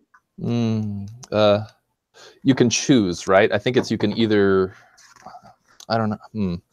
There's no clear thing in the glossary or contents for leveling up. Let me see. I saw this yesterday. Where'd it go? Tier. There you go. So you go from 1 to 2 people to 3 to 6 for as well, and development. 12 rep to fit the crew sheet, yada yada. See, if your hold is weak, it becomes strong. Reset your rep to 0. If your hold is strong, you can pay to increase your crew tier by 1. This costs coin equal to your new tier times 8. As long as your rep tracker is full, you don't earn new rep. 12 is the max. Once you have paid and increase your tier, reset your rep to 0 and increase your hold to weak. So what that sounds like to me is that you'll be tier 1 weak, and then the next time you'll be strong, and then the next time you'll be 2, right? Okay. I'm looking. What page is that on? Just out of curiosity, do you have it on? It's 44. 4 under development. Yeah. Nice. Yeah. Yeah, I think you're totally, you've got it. So it's, you start out, now we're starting out tier 1 weak, and then we have to go to strong, and then once you're at strong, you can go up to the next tier at weak, right? Yeah. Yeah, that makes sense. Yeah. So, yeah, we'll put you guys at 1, though, for sure. Yeah. And then weak. And I do, right above that, on page 44, it says your crew begins with stronghold at tier 0. Oh, so okay. Well, there you go. Yeah. So we're doing it right anyway. Cool. Boom. Great. And yeah, fictionally, you also have a few more people working for you, at your front, I guess, right? The gang. Yeah. Nice. Cool. And so, and then give yourself the extra rep as well, the 3, right? And then if you 4, yeah. Or 4, sure. Yeah. And then if you want to develop turf and stuff like that, then you can make it easier to tier up later, stuff like that. Yeah, Lou and VD, or Lauren and Lou, are like scheming about their last name. Nice. So what else do we need to do for housekeeping? Let's see. I think we're just going right into downtime after tier, right? Y'all already, you didn't get heat. Yeah. Do we do, so we did just like all the crew stuff. Yeah, okay. Yeah, I think we go into downtown now, so cool. Do we get official, do the number of friends or enemies ever change, like in an official capacity? Yeah, in the fiction, you can work towards actually getting more friends. Like, for instance, VD has a clock for the one that she crit on, Hain, right? The district person. And if the VD was to work towards that, then by the end of it, VD could add Hain as the friend and get the benefits of that. Okay.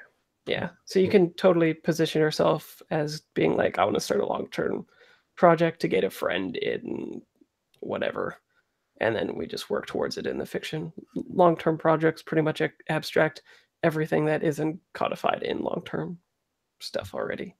Awesome. Thanks. Question about the porters on our faction sheet. We were at 0 status with them. Did this bump us up with them, or what do you think? Yeah, let's go +1. Cool. Yeah.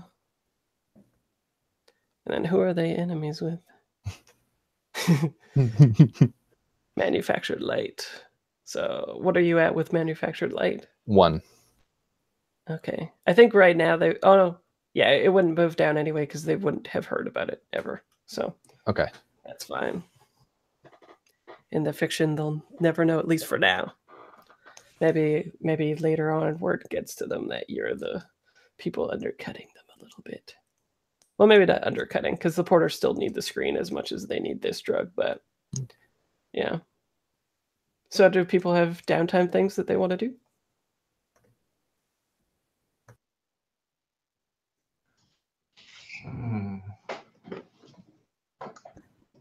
But I should probably reduce some stress. Really? Yeah. I feel like fiction only now is taking drugs because I'm hooked on sunshine. Oh, yeah. Nice. Oh, so you're adding another vice, or? I think I picked one accidentally. I guess I was going for gambling in mind for some reason. Well, you could have 2 vices now, right? I think that all the vices. Well, it's up to you, but You also have you done your vice yet? If you haven't done it, I'm sure you can. I hadn't officially done it, but it makes sense. Yeah, it makes sense if it's stupid or. Yeah, I think you mentioned that it was gambling when you made the character, but you hadn't indulged in it yet.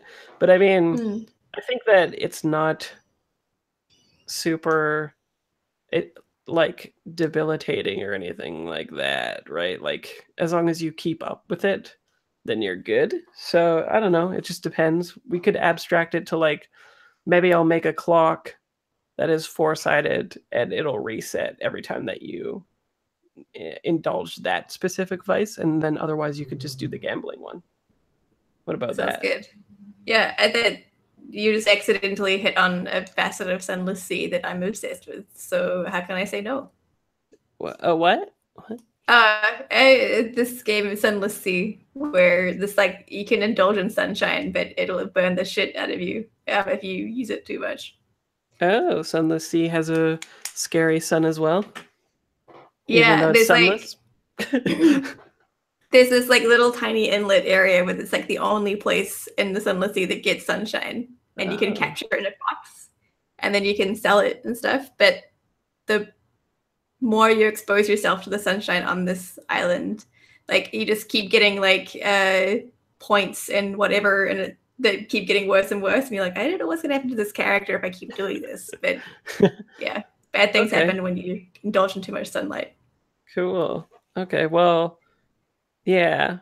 So you're not indulging in the vice this time. You're doing gambling? I'd like to indulge in the vice. Which one? Which one? Sunshine. Sunshine one? Okay, sounds good. So I won't tick the clock. Actually, do you want to keep track of it in your thing? That would be better.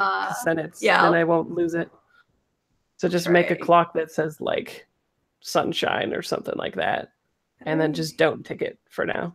And then next downtime, if you don't indulge in it, then we'll tick it, right? Okay, I have a dumb question. How do I make a clock?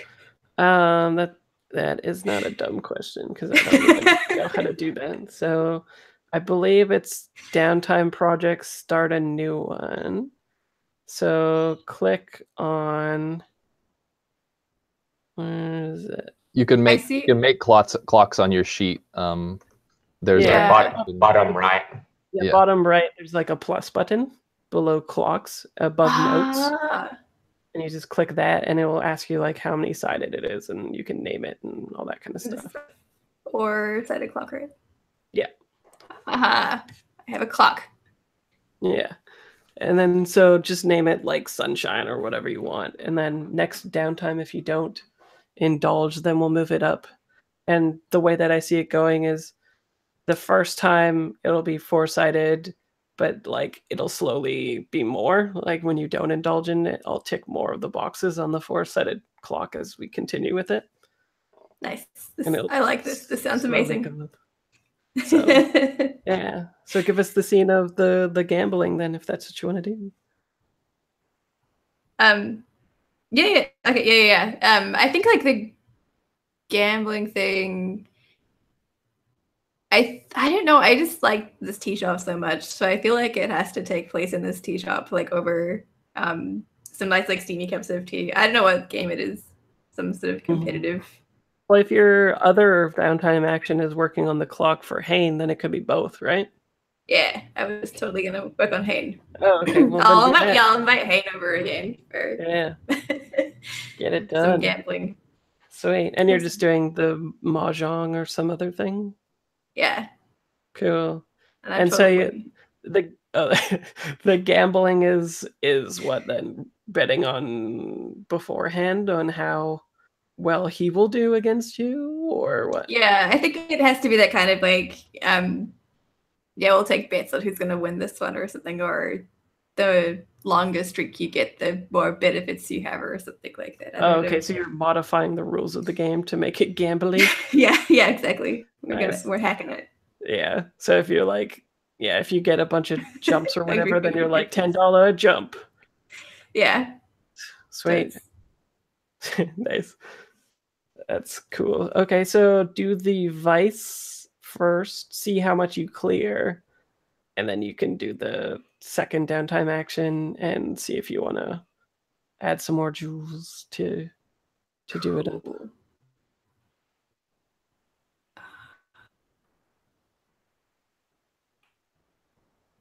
So you do the lowest die, which is 2. Oh god. Okay. Do you want to pay 1 jewel to increase it to a 4 or a 5? Yes. Or 2 jewel to make it a 6? Which is not the best deal, but the other one's good. Yeah, I'll pay 1 to make it a 4 or 5. 4 or 5, yeah. Cool. Okay, so mark that, and then work on your project, I guess. Cool. What action do you think this is working on? This guy. I feel like this is well, you're trying to make him friends anyway, right? Yeah, I think I'm swaying him. I'm trying to change his attitude to make him like me. Yeah. So that's interesting. Did you hack the game to make it so that he is losing money but ultimately may win the game? Like, you're doing tons of jumps, so you're getting the cash money, but then ultimately he's the one that wins anyway, and that's the way that you've engineered it, so that he's still wants to keep coming back. Yeah, that sounds smart. That's awesome. I like that. You're so sneaky. Oh, so sweet. Okay, cool. And yeah. Okay, I recall from last time how to do this. I'm learning this game. Oh, whoa! You critted the shit out of it. Okay.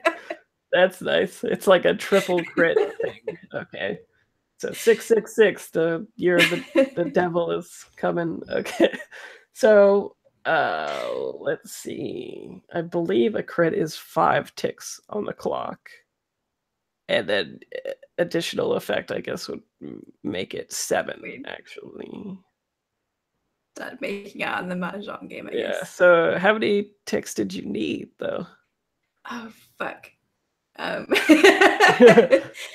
think it was... I think it was a 6-sided clock, and I think I got a tick in it. I think you did more than a tick last time. So, okay, if it's a 6-sided thing, I think you would have done at least 2. And the crit would be 5, so you cleared it, and then you get an additional effect. So what do you I'm open to whatever you think that would be. Oh, man. What do you want from this? So you can add him as a contact, as a friend, for sure. But then what else would you want from the peripheral of that? What's on the table? What are my limits? Well, I guess you guys already have him as a patron. We could increase the faction status with Sentinels. That could be a thing. You could reduce heat for sure. That could definitely be a thing that you could do. And we've got one heat, right? Oh, you're at one heat only? Okay. Thanks. I'm real fucking good at my job. Yeah, apparently. I don't know. What do you want? You want more rep? That might be a thing. Yeah. Plus 2 rep or faction status with the Sentinels +1. I could see both of those being a thing.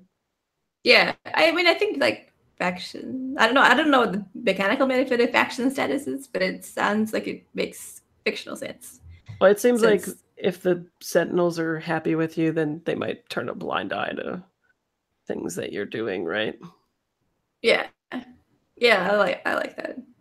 Okay, so especially if Hayne comes around and does this inspection, right? Yeah, so you have a patron who's corrupt and goes and plays games with you on Sundays or whatever. Nice. And he apparently loves you and loves to win, even though he's losing money to you and just doesn't put that together.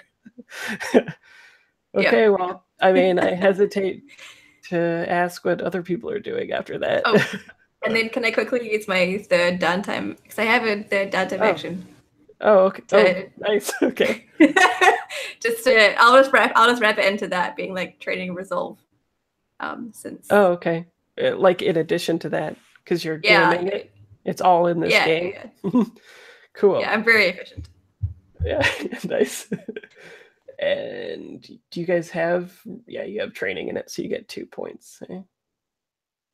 2 ticks in that. Cool. Who wants to fail at downtime now? Basically, we're not doing as good for sure. After triple critting, basically. I have 2 things that sort of tie together. Okay. So first, one of my moves is Machiavellian. So during downtime, I get 2 ticks to distribute among any long-term project clocks that involve an investigation or learning a new design plan. Yep. So I started a clock. I don't remember what we decided last week, but I wanted to start a clock on this obsession that I have about the chemical burn, the orange juice chemical burn. Oh yeah. I think that it fits that I have to keep coming back to that in downtime, since it's that trauma, since it's that obsession that this character now has. So I put those 2 ticks there. I also want to do more long-term research there, and I want to tie that into training and resolve. I'm working on my hacking skills since I seem to want to do that, but don't know how. Nice. That's funny. So I want to do some like light hacking into some like, maybe I start out by just hacking into like some professors, like some biomedical professors, like personal Dropbox space, and then find my way into like some larger corporate databases, just to find out any information that we might have on this kind of chemical burn, or this kind of like, why would somebody's arm turn purple, that kind of thing. Sure. So yeah, maybe there's some sort of like dark net where people in the underworld share this kind of stuff with each other, the nefarious things. Yeah. Cool. Okay. And that's mechanically, it's just a training, right? So part of it is the training, and then part of it is the long-term project to add ticks to that to see how much like information I actually get, I guess. Okay. So what is the ability you think you're doing with that? I think, what would this be? How many clocks can I start? What do you mean? Like, I want to. Another way of doing this would be, I need friends. I want friends. Okay. Nobody likes me. I need to be liked. So I want to start a clock for a friend, somebody that does that can do this kind of hacking. Okay. And so maybe that I can maybe start the clock, but don't get any ticks in it, at least, so that would be how I go about starting this research. I don't know if any of this makes sense. or if this Sure. fits into the system. So one action is going to be training resolve to be a better hacker in the future, right?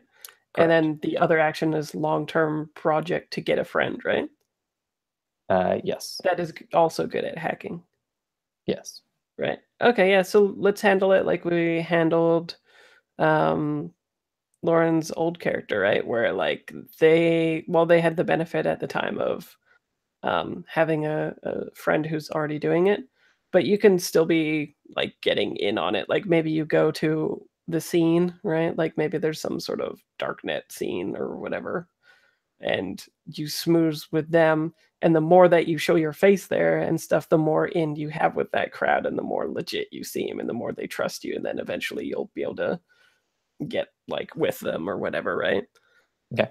Yeah, maybe I kind of like as a nod to the Blades in the Dark game, maybe it's below the hive across the street, right? Like Sure. maybe there's some kind of entrance, and maybe that's the secret reason that we see your character always over there all the time.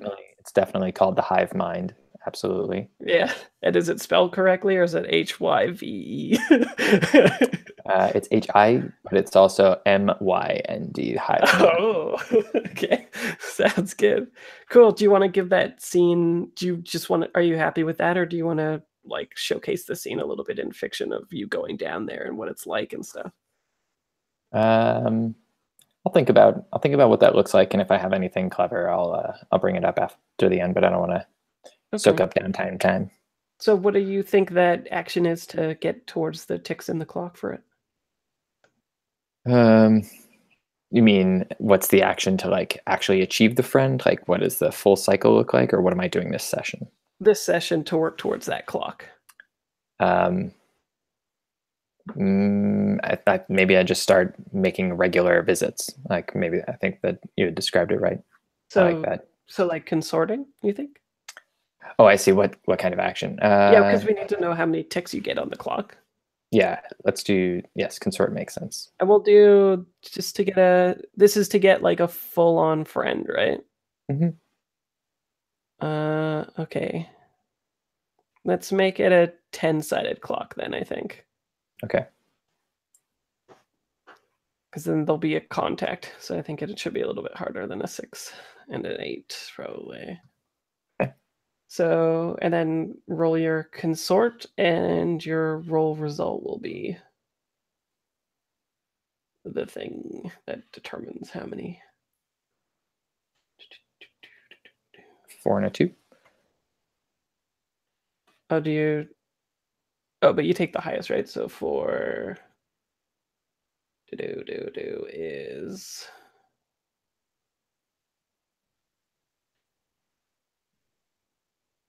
2 segments, and then you could spend cred if you want to bump it up to 3 segments, or not cred, sorry, jewels. So sorry. So I start with 2 segments. Yeah, right now as you stand, you've got 2 segments filled into it. Okay. Yeah, and then you can spend jewels if you want to increase the effect of your downtime action. And jewels are coin, right? Or old coin. I only have one of those, so I'm not going to spend that money. You guys should be pretty flush now, though. Yeah, because you just got 12. You got your payout from your. Yeah. Do we want to distribute that money? Because we spent 1 to pay off the Sentinels, and we spent 4 to go up in tier, but we still have how many? Let me double check. We still have 8, 9, 10, 11. We have 11 still right now. Total in the crew sheet. So we can divvy that up if we want to just divide that, each take 2 and then leave 3 in the coffers of the crew. We could do that. Mm-hmm. Yeah. Do we want to do that? You guys, everybody take 2 coin. Does it go into stash, or does it go straight into like? You can put it in stash. You can put it in stash, or you can have it in your like how much jewel you're actually carrying around. Cool. And stash, though, the downside of putting it in stash is it takes 2 of it to get it out. but you're working towards your lifestyle. So once you fill up that 10 bar. Sounds like the student loan I took when I was Nice. at uni. Alright, And so yeah, so Aaron, so 1 joule gets me how many extra pips? let's see. So you got 2 right now. You can increase it to 3 for 1 or 5 for 2. Oh, Yeah. yeah, we'll do 5. Are you sure? Oh yes, Okay. Because I told you I need to be loved. yeah. Okay. Yeah. Well, that's fine. Because even if you get a 1 or a 3 for the next roll, then you could you'll fill it in, right? Or no, you need more than that. You're getting 5 and you need 5 more, yeah. Do you want to, I guess, like, you're pretty flush. Do you want to just drop a whole bunch of jewels to an extra action? No, I'm good. I'm not greedy. You take me. Okay. Okay. So you spent both your actions, resolve training and long term. Yes. Cool. Who's next? And yeah, if you have any idea of what the scene looks like, then just let us know. Okay. I've got a couple of things. Yeah. Well, I was thinking Fleur needs to get her tattoo in a scene, so I'm going to try to tie that into. I thought that I might do it as a what's our thing in that we get training in as well. What's Resolve. our resolve? Or unless you've, it could be more if you work towards it. I can't remember if you did an upgrade with another thing. Yeah. So I guess maybe we'll see. We'll see Fleur. Who would give her the tattoo? I kind of like to see VD giving it to her. Maybe that could be cool. Sure. Yeah, well, we're family, right? Yeah. So, like, I guess after this, I kind of think maybe there's been a bit of off-screen time, like where we did a couple of other jobs and stuff, like little jobs, and probably Fleur sniped somebody from a really far distance away just because that's what she's good at. Yeah, so I think this is the scene now of her, she's becoming a made man now and getting her her tattoo and stuff. The blue hand thing. Yeah. But I'm trying to think of a way to use it as my I guess it's going to be resolve training anyway, because it kind of adds to, I'm going to choose for it to add to consort. But wait, so how does it work, the weighted thing for training? You get an extra thing in it. Yeah, so if you train resolve, you get 2. If you train anything else, you get 1. Cool. Okay, so I'll get a couple of resolve and I'll add my dot into consort for the effect of the tattoo as well. Cool. That's my first one, and I'm trying to think of a way of tying it all together.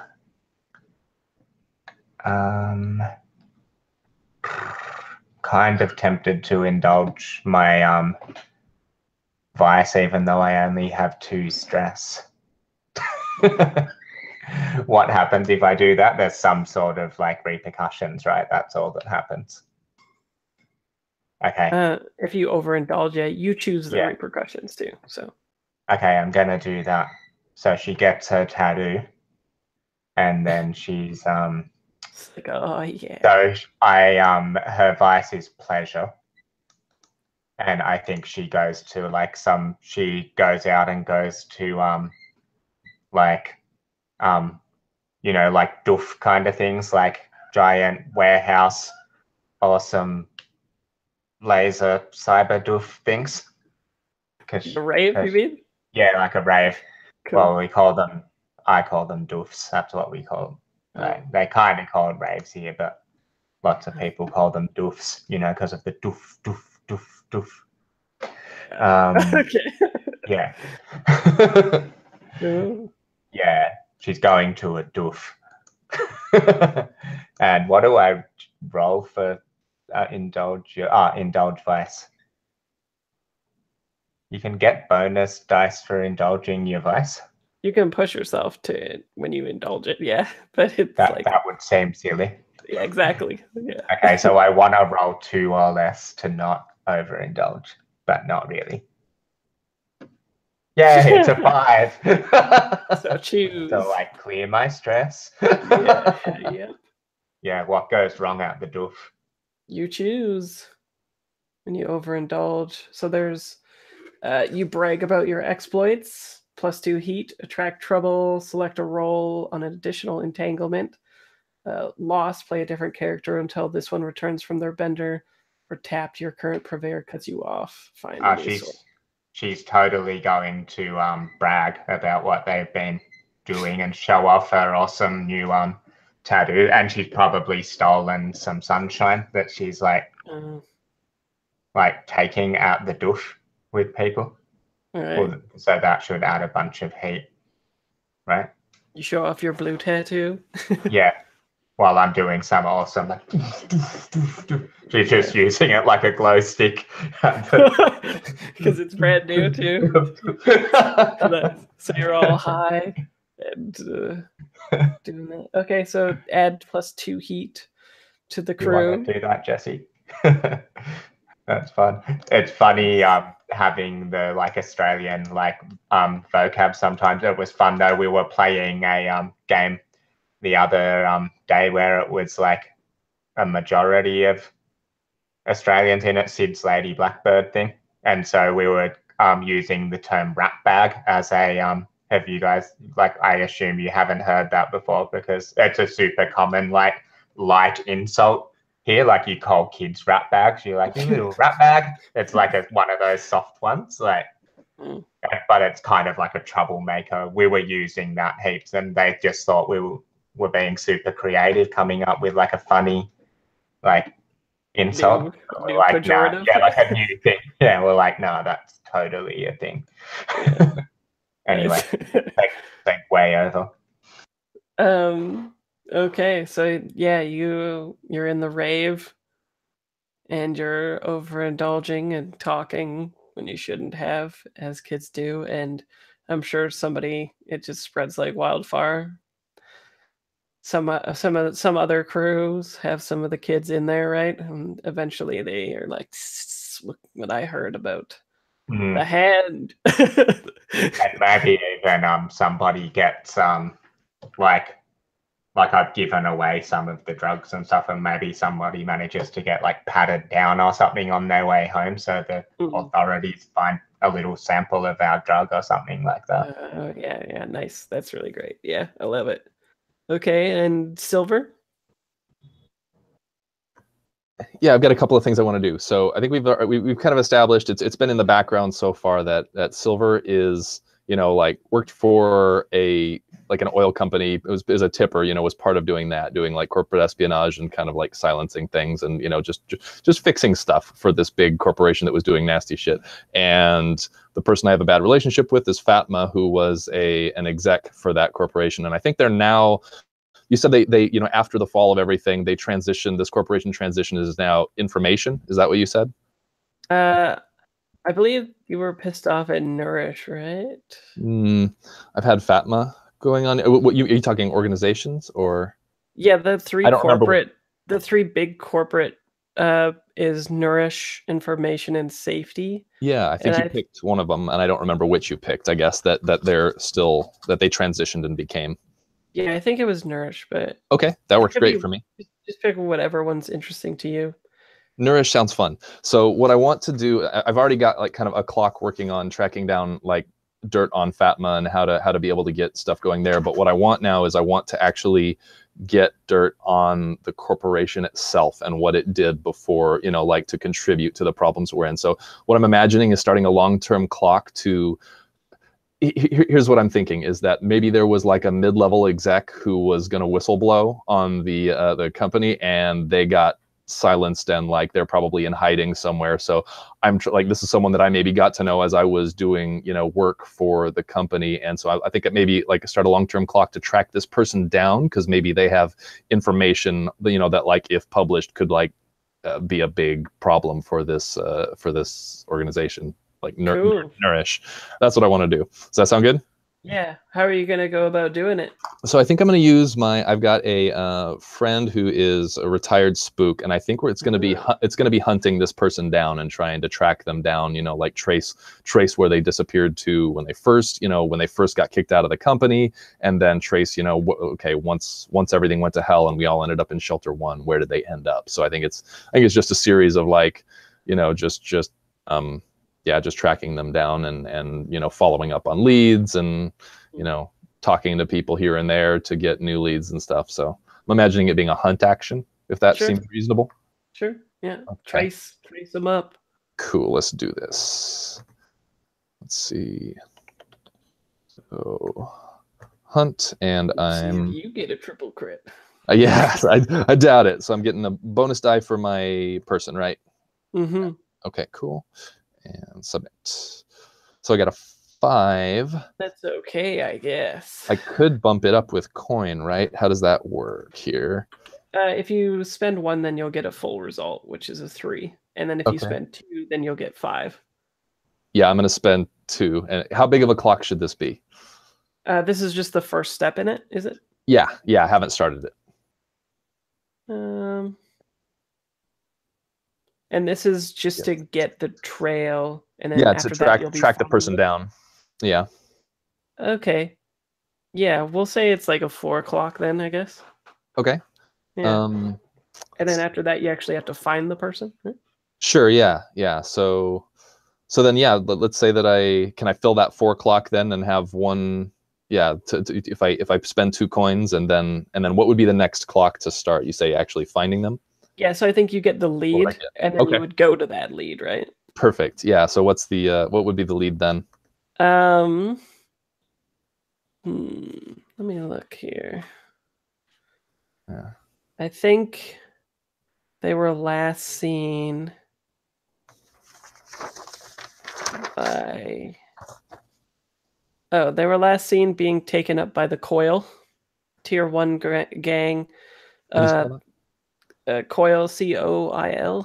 Okay, cool. Okay. And they're known to be dippers. They they run hard lines into information, and as they're like broadcasting their signal to tracers and stuff, they try to like get at that information and take it. And he was last seen going to their headquarters, which is actually in the Roots as well too. That's in the same district, and they don't have a hidden headquarters. They operate. They have a front, and let's see what would be interesting. They have a front business that would be maybe like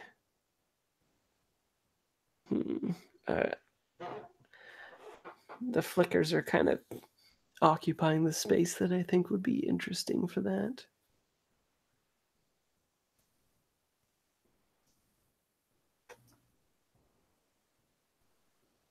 They've got I think they've got like they run like a candy shop basically. Nice. Cool. Okay. So if I spent 2 coins there, then I would have gotten 5 segments. Would the It would roll over, sure. Would that roll over into the next one? So okay, so then Sure. tracking that person down there, how many segment clock should that be since I just finished the first clock?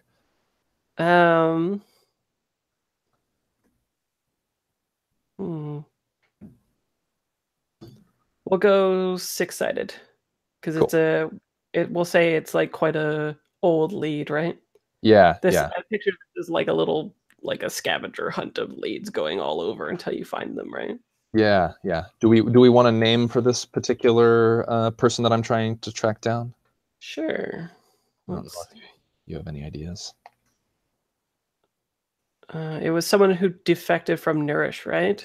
Yeah, someone that was kind of like was going to be a whistleblower, defected like before the fall of everything, was probably going to like whistleblow on, or I don't know. Do we want it to be before, or do we want it to be once they're Nourished and was like dug up information and realized what the corporation had done before becoming Nourished? That might be more interesting. That might be making it a little more. Okay, so it's somebody who was like a part of Shelter One when they were like constructing it, and Nourish wasn't Nourished yet. Maybe so. That's what. Yeah, when they were doing other things before that, because I think we decided I was like a they were like an oil company or something like that contributed to the some big organization that contributed to the fall of everything. They were big time tippers, and now they transitioned into being Nourished to like once they were in Shelter One here to kind of like rebrand and gain control. Okay, then let's do. Oh yeah, actually, instead of finding them at the coil, I think you find a path that they've left to the red leaves. Then that makes sense. A lot of people who defect, kind of, quote unquote, from Nourish end up at red leaves because they're people who kind of collect things and people and knowledge and stuff. Okay. They're a group of thieves and antiquarians who operate a pawn shop. And so I picture you as finding this place, but the long-term project, I think, like for the second step, is maybe you going in there and convincing them or hacking them or like however you want to get the next bit of the stuff. I think it's going to be like consorting, definitely convincing them to like, hey, this is, we can still take them down. I know you were going to try this. Things got dangerous and dicey, but with my help, we can do this, I think that would be very cool. Cool. Yeah, sounds good. I like it. Awesome. All right, so I've got one tick in that. And then for my second action, just to make it really simple, I think I do some resolve training, just like all the following leads and talking to people and consorting. I'm just working on my people skills. Right. My people skills. Nice. Yeah. Cool. Nice. All right, and that's it for me. Cool. So what do you guys want to do next? Do you have a clear path, or do you want to look for opportunities, or what do you want to do? So we've sold all of our stock at this point, right? And yeah, I think in the fiction, I think this will be abstracted over time. Like you're continuing to sell the stuff, but you're getting all the payout now. Okay. So that we don't have to deal with that. I'm not really interested in doing multiple supply or sales or whatever, sales of it. I think it'll just be similar to the blood letters. Eventually, I'm just like, hey, you don't got more shit anymore, right? You need more shit.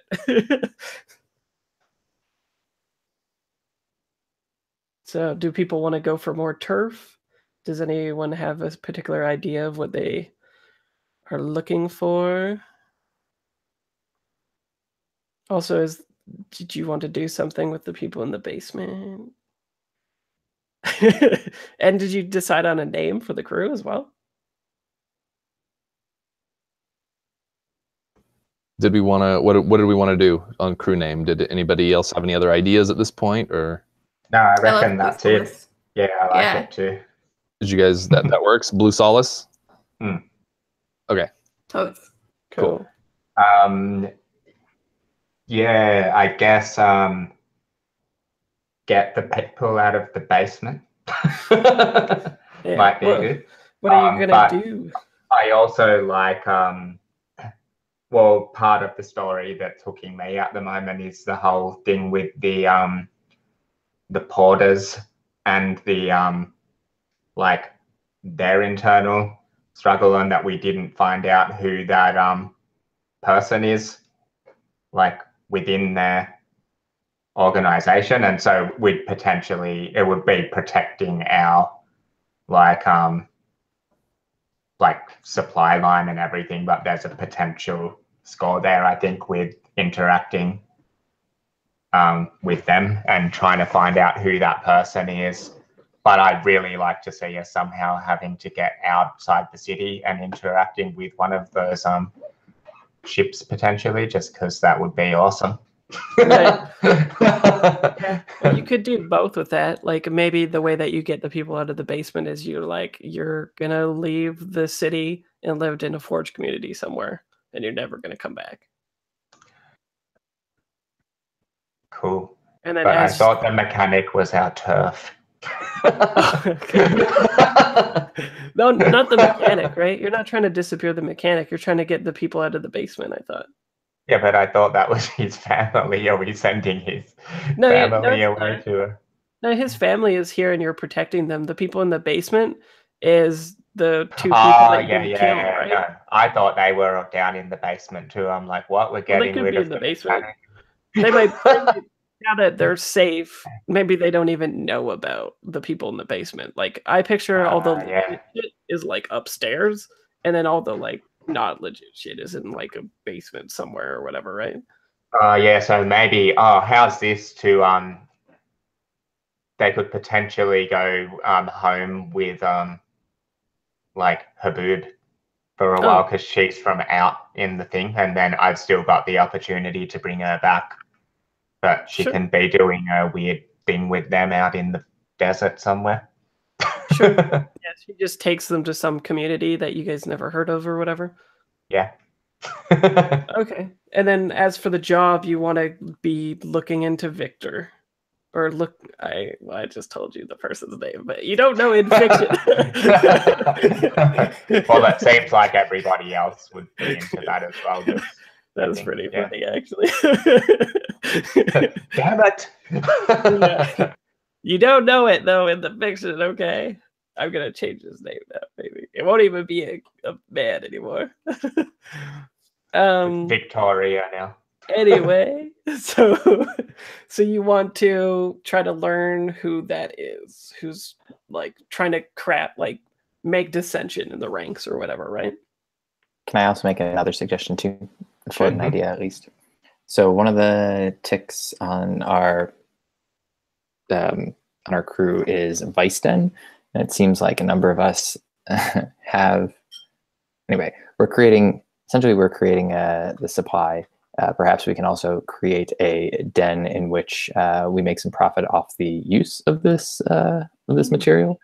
So maybe it is like converted subway, not subway. Well, converted subway cars, converted submarines, like these enclosed spaces where people go in and take our drug and feel connected to the sunshine. Sure. Well, when you take one of those things, it's always something that belongs to somebody else that you're taking it from. Ooh, even better. Nice. Is there a mass transit system, like a defunct mass transit system in this world? Sure. Yes. Nice. I like that too. Yeah, the defunct mass transit system would totally. It reminds me of the tunnels and stuff in Blades and the canals and stuff as a secretive way of getting around. And I think that what you're looking for then is probably owned by the Mirrored, just so we can do a callback to them as well.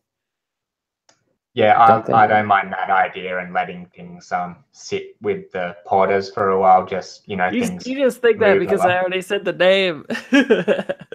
No, I really like that. I totally want to do that, but it would kind of be cool in the fiction. We just set that shit up if it all simmers away for a little while. And right. Maybe we're already kind of doing that, trying to find out who the dude is, like the early stages, while we're doing this other thing. I don't know. That's where I'm at anyway. I don't know about you guys. Mm-hmm. We also have -1 status with the Mirrored. Yeah, nice. And I have to imagine with what we just did with the porters and with Yurik himself, we probably, him being able to introduce this drug to the group, he's probably a little more solid terms than he was. Yes, this person's still trying to undermine him, but it's not like he's going to be ousted immediately like it might have been if things had gone worse. So that's true. It's safe to assume that his position is increased, his status is increased. Cool.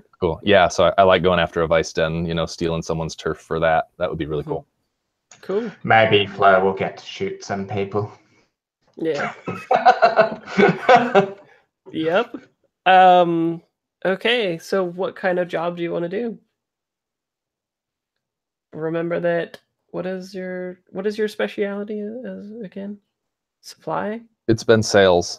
Sales. Okay. Sales was it was the thing we had chosen. Okay, so it won't apply to that, so you won't get an additional downtime action, but yeah, what kind of plan are you wanting to do? What would be fun? So can you tell us about this faction again that owns the mirror? shit? What's their story again? Okay, yeah, so the only things that you guys know about them right now is that they were there was rumblings about them sort of radicalizing before. They were kind of a group where they would take smart paper and try to like educate people on the badness of capitalism, and they all wear mirrors, and that's to like reflect the visage of the oppressors back at them, right? So no one really knows like who is who, what members are what, and all that kind of stuff going on. They're very secretive, but their agenda is like definitely against the corporations, particularly information. And so is this place we're taking, like, what do we know what it is to them yet? Like, what are they? I assume they're not using it as for the same purpose as we want to use it for. We're just taking the like space from them, or attempting to take the space from them, or is it already a vice den? Well, it'll probably be gather information, probably, to get info on that kind of stuff. Cool. Who would be doing that? Who is? How do you get the information? Are you just scouting out the territory or whatever, or what? I think Silver would at least be a part of it. Yeah, I think I might be doing that as well. That we haven't really seen Silver and Fleur do a thing together yet. That'd be cool. So that could be cool. Cool. So let's scout it out, and then from the information, maybe you'll be able to choose a plan. Cool. How are we doing it? Am I just gonna help? Maybe Silver's doing it and I'm helping. Remember that those were the ones that like had constructed chaos deliver a message for you, or through constructed chaos, and then you were like a little bit peeved about it. Yeah, we didn't like that. Yeah.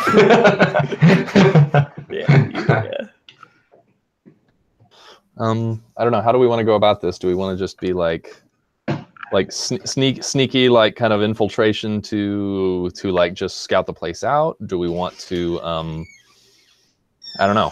What do you have ideas on? I'm picturing some sort of stakeout, like a couple of days of watching them coming and going and stuff, maybe.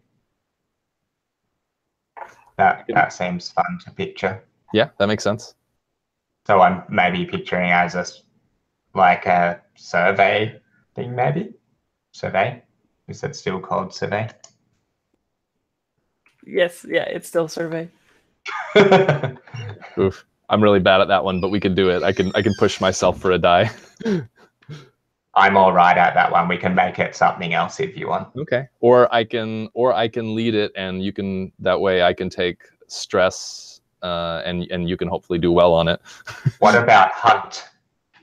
I'm very good at hunt. That works for me. So like if we want it to be more like, following people and like checking out routines of everyone that's there, and just I mean, hunt could work from a stakeout hide sort of thing too, because it's what it says. It's kind of so you're just like following... like it says gather information about a target's location and movements. It's about attacking from a distance, but couldn't that be abstracted into definitely attacking them with your eyes? Yeah. Yeah. I drill daggers into them with my eyes. Yeah, this is called trace now, so we're tracing them. Yeah. I think that's the approach that Silver would generally take, so that makes tons of sense. I kind of I am imagining this actually in some like kind of like a bird hide or something. Like we managed to get on part of a building near them with like stuff.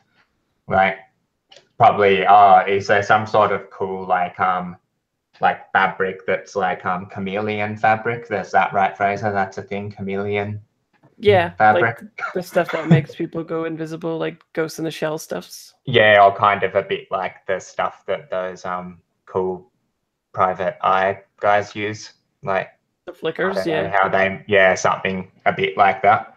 Yeah, so I guess we like I'm picturing us in like this sort of little like cubby house with like this fabric over and just watching them for a Yeah, few so days. Does it seem? you're just waiting to see a mirrored and then follow them, right?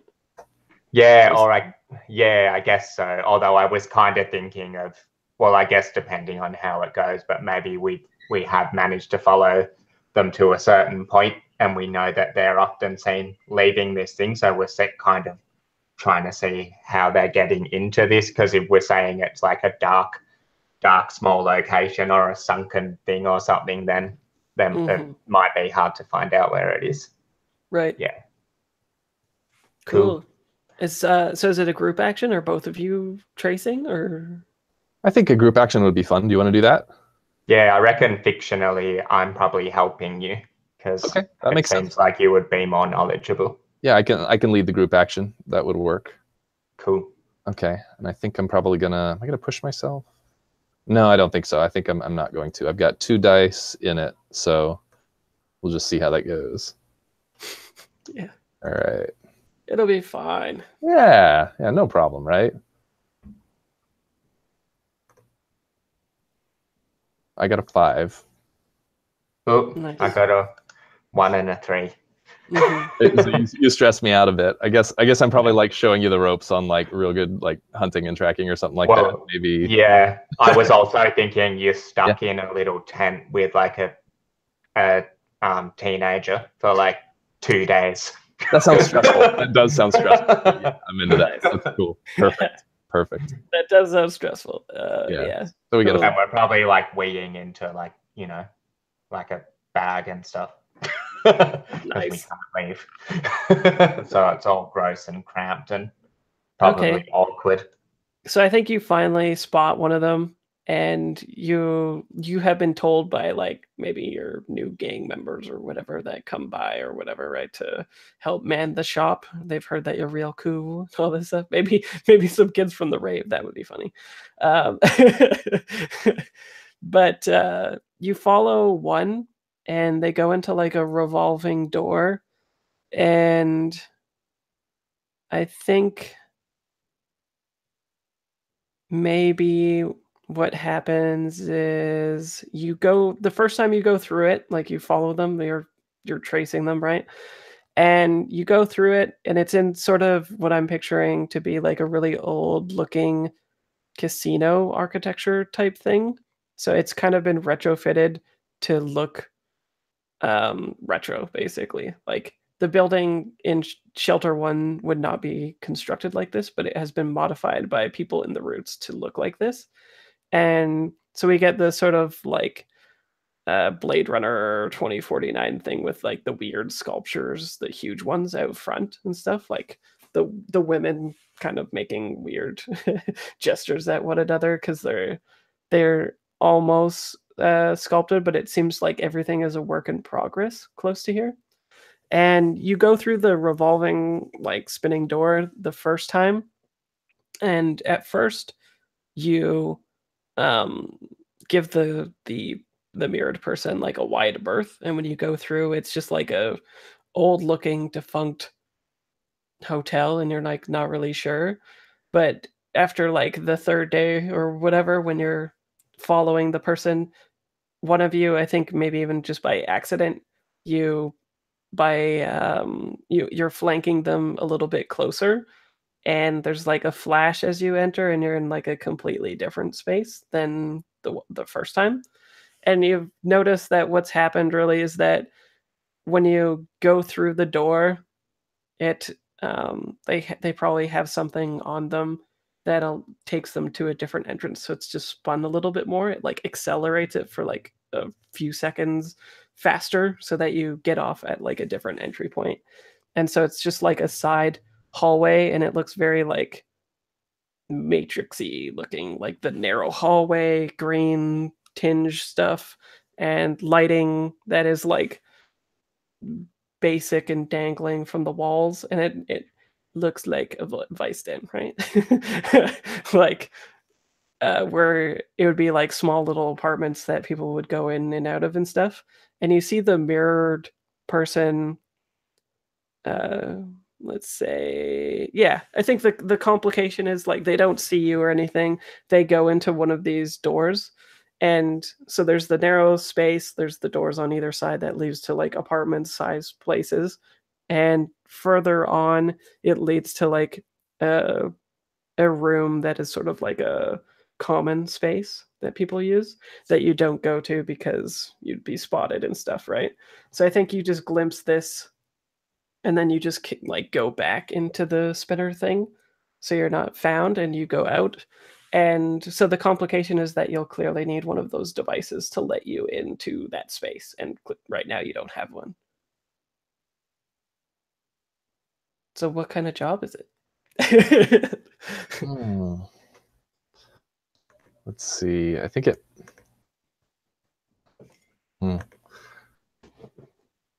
makes sense as like, I mean, it could be a couple of things, I guess. I mean, it could be stealth if we're gonna like try and steal one of these things and then sneak in, or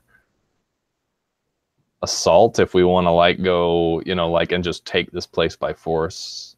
I don't know how we want to approach this though. Like, do we want this to be a bloodbath, or do we want to accomplish this some other way? What are they used? So are they just using it as their own private place, or like are there other people going in there to do shit? Like, did we see that? Yeah, I think you would definitely be seeing like customer looking people coming and going from there. Because I wonder if we could like get in as like. It seems like from you watching and after maybe you like, yeah, we'll leave it as the only complication is you don't have the way in the little thing, but it seems like almost like a change room of sorts for them, like where they become the mirrored, right? Like they go into these places as people, they come out the mirrored. Because I wonder if we could it's like a little cell of them. It would be cool to be able to like get in there and like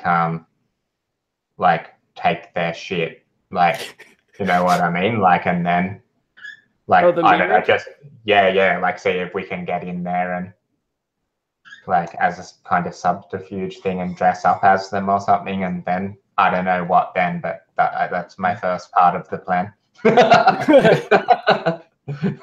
I don't know what we do once we dressed up as them. Probably murder all of them. So it's this thing that lets us get in through this revolving door that shoots us off into a separate passageway, right? That gives us access to this. Yeah. What if here's an idea? If I don't know, Aaron, if you're interested in this as far as like tinkering and weirdness and stuff. What if we get a hold of one of their things and then we sneak in to alter the like machinery that decides whether, okay, yeah, this pass is accepted to shoot you off into this other hallway, so that next time they try to get in, they just can't, and then we have the passes, like, you know, like new rejiggered passes to be able to like get in, and we just take it over with that. And they're like, what's going on? Yeah. I thought you were gonna say the revolving door turns into like a giant like food processor, and it's just like oh no. So they basically realize that they got burned, and they just are like, oh, we can't access this space, and doing so would probably like, we don't want to cause people to like as soon as they know that the space is infiltrated, they wouldn't want it anyway, right? Because it's the whole idea is for them to transfer their identities in the space. So we can get in there, change the security code basically so that only we can get in and they can't. They don't want it anymore because it's compromised, and now we've got this place, like a super exclusive place to go in. So I could see this either being like a deception, like a entrance, like deception plan, or a stealth plan. I don't know. Cool. Yeah. Another way of playing with that same idea is the spinner takes them to a different hallway that we have control over. Yeah. And that hallway, when they go into the rooms, it's like identical to their previous space, but when they go into those rooms, they are they're smoke filled with sunshine, and they get hooked. And we only have to do it. We only have to do a one shot, right? Like it only happens once. They get hooked, and then we reset everything back to the way it was, so that when they go back to their old den, like that's what they want, and they start bringing in the product themselves. I feel like this is another one of those times when we're talking about the plan in the workshop. It's pretty much decided, and then J5's like, "But guys, how about if we create an entire identical area, fill it with smoke?" Yeah, like I would say that would be a contrived, complex plan for sure. My job as this character is to make things far more complicated than they need to be. Understand what more you want from me, people. Please do it, 'cause it's always awesome. I love it. Okay, well, how about let's do experience now and wrap up, and then next time you can think about this for a week and decide if you want to do it. I also like that this is the first time Fleur's probably seen like J5 do this, and she's just like looking at the others to like like they probably just got like straight faces like yeah. I think another reason why this is so convoluted is like last time J5 brought drugs into a score, it went real badly for them, but I guess they're going to persevere. That's true. That's true. That's why VD needs to be like that voice of reason. Like, just Bergen, just shut up. Just go with the original plan. Yeah. I think Silver's standing next to Fleur as Fleur is like, "What's going on here? What's And I think I just look over at you and kind of whisper like, "You'll get used to it." Nice. And that's the cut to like the credits. You'll get used to it, executive producer. Sweet. Okay, so let's do experience, and we're a little bit early this time, so we can do experience the proper way. Usually, for experience, the GM doesn't get involved in it. It's like a discussion between you all. But every other time we've been so hurried that I'm like, "Yep, whatever, take it, let's go." So let's start with J5. You address the challenge with technical skill or mayhem. What does everybody think? I have no say anymore. I don't know that I did anything this session. You did your downtime stuff, right? And you were the one who engineered the who the patron was. Yeah. At the party, right? Yeah. And you helped extricate the person so that they could be handled as well. That's true. And I don't know if that has anything to do with technical skill or mayhem, except maybe in the blue oolong as everybody's trying to decide on things, and then Bergen just comes up with this crazy fucking plan. Yeah, mayhem. Which is a little might mayhemic. ensue. So what do you think, everybody? Did we lose Lou? I think we lost Lou. Yeah. I think Lou had to go to take a bio break. Oh, he's back. Lou, what do you think about the Torque J5 addressing a challenge with technical skill or mayhem this session? Technical skill. There was the part where he helped me to like get the data onto the like pad and everything so that I could like fool the other dudes. Mm-hmm. Yeah. And dancing's pretty technical. It's pretty complicated dance. Yeah, you were the one that came up with all of that. That could have been mayhem for sure. That's mayhem. Yes. Yeah, because you were like, hey, basically, you were telling me if we fail this, it's the same as failing a combat roll. Okay. And I think maybe did we rehearse? We did rehearse. We had that thing about rehearsing the dance. That was probably J5's stuff as well. Yeah. The background is like being a child actor. Yeah, lots of dancing. So 2, do people think, or I'm a triple threat. Did you express your beliefs, drives, heritage, or background? Heritage in the connection to the cop, the sentinel. Yeah, and getting people into the party again and stuff too. And the dance, you were the one that realized what kind of dance it was. And pushing the arm juice obsession even further. So yeah. That's true. Yeah. And so is that, what do people think, 1 or 2? 2? 2. You struggled with issues from your vice root or traumas during the session. I don't know if it's a struggle. I don't know how these distinctions are made. I don't know if it's a struggle, like to start a clock in pursuit of a trauma, like during downtime. Like rather than like healing or like acquiring something, like to have to keep like repeating this trauma, like repeating this investigation. You're playing out the obsession. I reckon it's like it didn't like cause you major trouble, so I reckon it's probably 1. Yeah, I think That sounds so. right. Yeah. Cool. Thanks, guys. Yeah. How about Silver? I don't know if I did a ton that is, you know, for my playbook experience this time around. I didn't roll any desperate actions. I guess I did address a challenge with stealth when Flora and I just did that recon to get stuff on the mirrored. So I guess maybe 1 there. I don't know. It depends on what you guys think. Well, and you were continually backing up VD too. That's true. I just don't know whether those are stealth or evasion. But I guess it's a social. It's like, because it was a social score, I reckon there should be some sort of social stealth. Maybe. I guess I was like in one of those helping actions. I was like kind of under the radar, keeping everyone else away from the conversation and steering other people to other spots instead of coming up and interrupting what we were doing. Yeah, I definitely had a moment of that. And I think it was like social stealth in the sense that we had to sort of like ingratiate ourselves with these porters, and we're not. I didn't feel like we're particularly well versed in porter culture. Yeah. Sure. Okay. So what do you guys think then? 1. I reckon probably just 1. Isn't 1. It? Yeah. I think 1 makes sense. I think 1 makes sense. Yeah. So 1, and then express your beliefs, drives, heritage, or background. All your downtime, right? All my downtime was like, yeah, I hit that pretty hard, I think. I don't know. So what do you guys think? Was that? Aaron says 2. Yeah, 2. Okay, cool. Thank you. And then struggled with issues from vice, root, or traumas. I don't think I really struggled with any of those things this time, so probably 0 on that one. Okay. Cool. And what about VD? The haunt.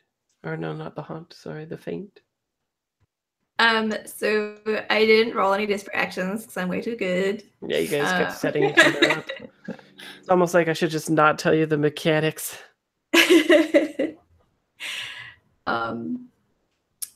But I think I addressed the challenge with calculation or conspiracy, at least to try to. I would say so. Yeah. Continually, VD's just like downtime, cool, 666s, whatever. Crit. So yeah, I think that would be 2 for that, yeah. And expressing beliefs, heritage, or background. The background, at least, I was thinking the scene with Fleur, tattooing Fleur. Oh yeah, like undergroundy stuff. We also gave ourselves a last name in the chart, not that it was on screen, but we did develop that a little bit. What is it? Do you guys have? Did you pick? Yeah, it's Vada, which is Belarusian for water. Nice. So BD Vada is pretty cool, and Fleur Vada is an interesting combination of sounds. That's great. Yeah. I like it. Sweet. So, what do you think? 1 or 2 for that? Beliefs, drives, heritage, or background? Maybe 1. Yeah. 1.5. 1.5. Next time you'll get 3. So, and I don't think I struggled with any trauma or anything. Vice, root, or trauma. Yeah. You keep setting yourself up to struggle with them, but then you knock them down anyway. You're always like, yeah, this gambling could go real wrong. I'm gambling with the head of the police. I'm gambling. Oh, 666s. Yeah. Okay, so what about Fleur the lens, right? Yeah, I didn't roll any desperate actions. I did some tracking in the like the gather information thing with Silver. Yep. So maybe a 1 for that. Isn't there some tracking involved in our first set of roles? The when we were trying to set up the action for BD and Silver at the outset. Can't remember. Was there? It was really early.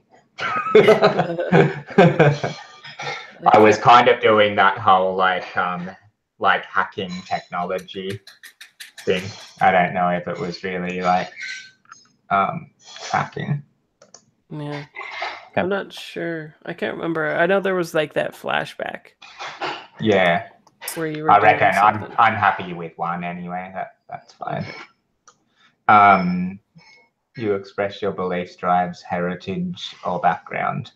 I reckon with the weapons manufacturing stuff, and then the connection with like furthering that connection with VD and showing it a bit on screen.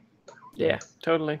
Plus, I like you as a teenager annoying Silver as we're like sitting there in that blind. That was, that's how you stressed me out in that particular group. Yeah, I think that was cool. Yeah. And setting up my vice to like exactly what my vice was, I think, is developing the character's background more. Yeah. So I get 10 for that. And then struggle with issues of vice root trauma, at least Yeah, through well, vice. Yeah, because I overindulged. Yep. So I feel like you should get 2 for overindulging, right? Sure.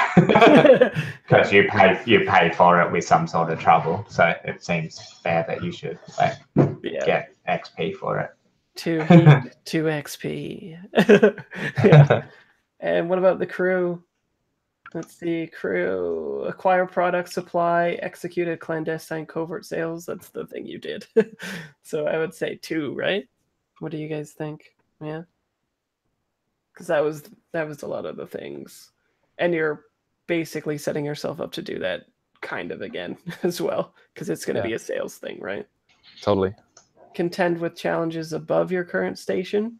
Yes. I think big time. Yeah. Right. Yeah. 2 for that. Yeah. Nice. Because the tier was 3 and you were 0 at the time. Bolster your crew's reputation or develop a new one. What was the reputation? Let me double check. We have daring, hard, and clandestine. So clandestine for sure, right? Yeah, I think we might have kind of daring that as well. Yeah, because we went way out of our social tier here to go for that. So yeah, I think daring is pretty cool too. Yeah, I think we reinforced those. Do we want to have that be 1 or 2 then? I think you did both of them, so 2. Okay. Yeah. Express the goals, drives, inner conflict, or essential nature of the crew. I think big time on that. I think just expressing the goals by going after this big sale and trying to like create this, like relationship where we can have continued business with them is a big deal. Yeah, and we got to see J5 offering up a ridiculous plan. Yeah. Like that. At the very end, you're like, well, wait. What if we like duplicated their entire lives and make them a Truman Show to get them? What if we turn their mirrors back on them so that they see themselves as their own oppressors? Yeah, they don't know that we know that they are the mirrored and that we can mirror them to be mirrored. Okay, so 2 for that, was it? You think? Yeah. Sure. Yeah. Boom. We got a crew advancement, so we're gonna have to pick an upgrade either this time or next time, whenever we want to do that. Yeah, depends how much time I guess people have. People have things in mind. Yeah. Do we have time to talk about it, or do people need to run? Yeah. Okay. So let's see. We just took patron, so we took another special ability at the beginning. I don't know. I'm looking at some of the more like the other boxes on the other side that I think are interesting. I'm interested personally, and we'll have to talk about this, in like getting one of the other training options, either insight or prowess, so that we can like get 2 ticks if we do you know, training during downtime in one of those. I don't know if that's something that you guys are interested in or not. But that would be cool. And then I'm not sure for the other one. If anybody else has any ideas, chime in. I'm looking at Machinations of Men, which seems a little cool. You know, when and where the solar panels allow light to hit the streets, take -1 heat during downtime and +1 D to gather info when being in dark corners matters, which seems to fit with what we're doing. And as we're about to increase our footprint, shall we say, we might appreciate the reduced heat. Yeah, that's all. That looks like a good option too. Definitely. But also, I'm worried that our base might not be entirely secure. I really want to get. I'm also interested in getting some like more permanent, like gang member kind of things to help on bigger scores, and seeing as we're the like playing as the kind of drug dealer things to get that whole like, you know, like corners thing happening a little bit too as we expand. I think that would be kind of interesting. Yeah, definitely. So like going after a cohort is kind of what you're talking about there. Yeah, something like that. Get one of those. Get like a gang or a group of people. Yeah. That could be really cool.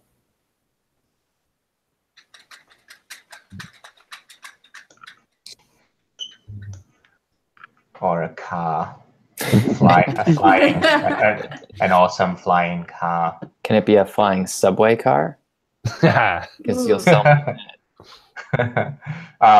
it would be pretty cool to have some sort of like van, like with that's the blue Oolong, like the tea shop delivery van, so we can like fly around undercover as a delivering tea and then jump out and mess people up. Maybe at the start of the next episode when you go in to the place.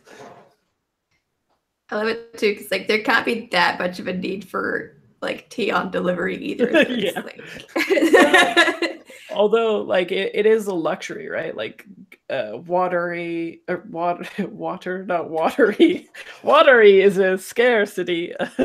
Water is a scarcity, so it is in so much of like as you increase your import, more rich people and stuff might be actually interested in buying tea from you as well, which is kind of funny. Tea dealers. Nice. Can't trust them. It seems we have a lot of ideas. Yeah. I want to do what somebody else wants to do. So I pass on my vote. You can have my vote, Jesse. I'm game for any of it, man. I think we got a lot of cool directions we can go here. Do you guys already have rigging? We don't yet. What benefit would that give us? One carried item is concealed and has no load. That's really good. It's concealed. That's really powerful. Yeah, that's really cool. Huh. That's a good option. There are too many good options. Yep. It's all too good. Well, you could get a vehicle and you could get rigging. That's how you become legit. Yeah. That'd be pretty sick. I don't know. Lauren, what are you leaning towards? No, it all sounds super fun. And I think any of it would lend itself to good storytelling. So I'm going to be annoyingly vague and indecisive. Yeah, you guys can't decide. It's funny. Do we want to ruminate on this then and like make our final decision? Yeah, like chat about it over the week on Hangouts and then like have that be the selection at the beginning, or yeah, what else did you have more to say, Aaron? I was just going to say, in the interest of good storytelling, I would definitely move towards a flying van. I think that. Yeah. Everything else is strategic. Louis like, no. That's secretly what I wanted, but I didn't want to. I mean, it just maybe we tie it into the fiction in some way. Like maybe if the score goes right. I don't know. Anyway, I'll think about that. But Or yeah, also, I like, the we've idea of got getting that it. work. We've got that workshop with, like, you know, maybe it's something that J5's been working on, and we're getting, like, we've been building it this whole time out in the thing, and like that's the fictional justification. It just Holy shit, fine. guys! Yeah, Holy yeah. shit, guys! You've been working on it, and the mechanic has been helping out and stuff. And Yes. Yeah. Okay. So You're gonna attach bees to it. I've acquired a subway car that I am rewiring with the mechanic, which I think that could be repurposed for this other thing. And like that's the pitch that he's making at this meeting. Like, okay, I've got it. We could do this. But instead, like he talks to Floor and he's like, or we could just make it a flying train. Yeah, that is. Oh my god. Not conspicuous at all. I'm so happy about this. This makes me very happy. So Like are you going with vehicle and rigging, or Yeah, I'm cool with let's that. do that. Yeah. because in Do we it, want to do rigging or do we want to do training? I mean, we can do any of those. Rigging's really fucking cool. I don't know. Let's do rigging. I like the idea of being able to have well, just for my character, Yeah. is so based around shooting that it would be kind of cool to be able to get into places with a concealed weapon. Absolutely. Absolutely. Okay, so then if we wanted this to be like a flying train, should I be picking vehicle or ship? Which makes the most sense? oh wait, it's one carried item, not weapon though. One carried item. Is a weapon not an item? I don't know. They're all on the item list, so I have to imagine it could be Yeah, any it must be. one thing, right? Basically. Yeah. Okay. Well, clincher rigging though is 2 free load of weapons or gear. That's weird. Mm. Well, it's all under items, like you say, right? So Right, yeah. I figure that it probably means like anything that just has one tick box next to it in the item section, right? I would assume. I think so. Yeah. Well, let's go with that. Yeah, we'll that- do weapons. I really like the fiction of that too, especially like you guys have this plan and you roll up in this train thing with like concealed weapons. Like it shows in the fiction that you've gone up in tier as well, right? Yeah, totally. You kind of know what you're doing a little bit. I'm just imagining us just ploughing straight into the revolving door and the shotgun in the.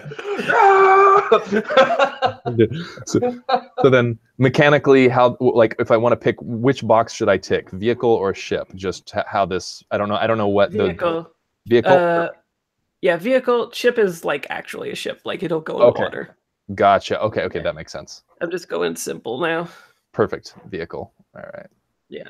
Sweet. So wide rigging and vehicle. Nice. And yeah, both can fly. So yeah. Cool. Okay.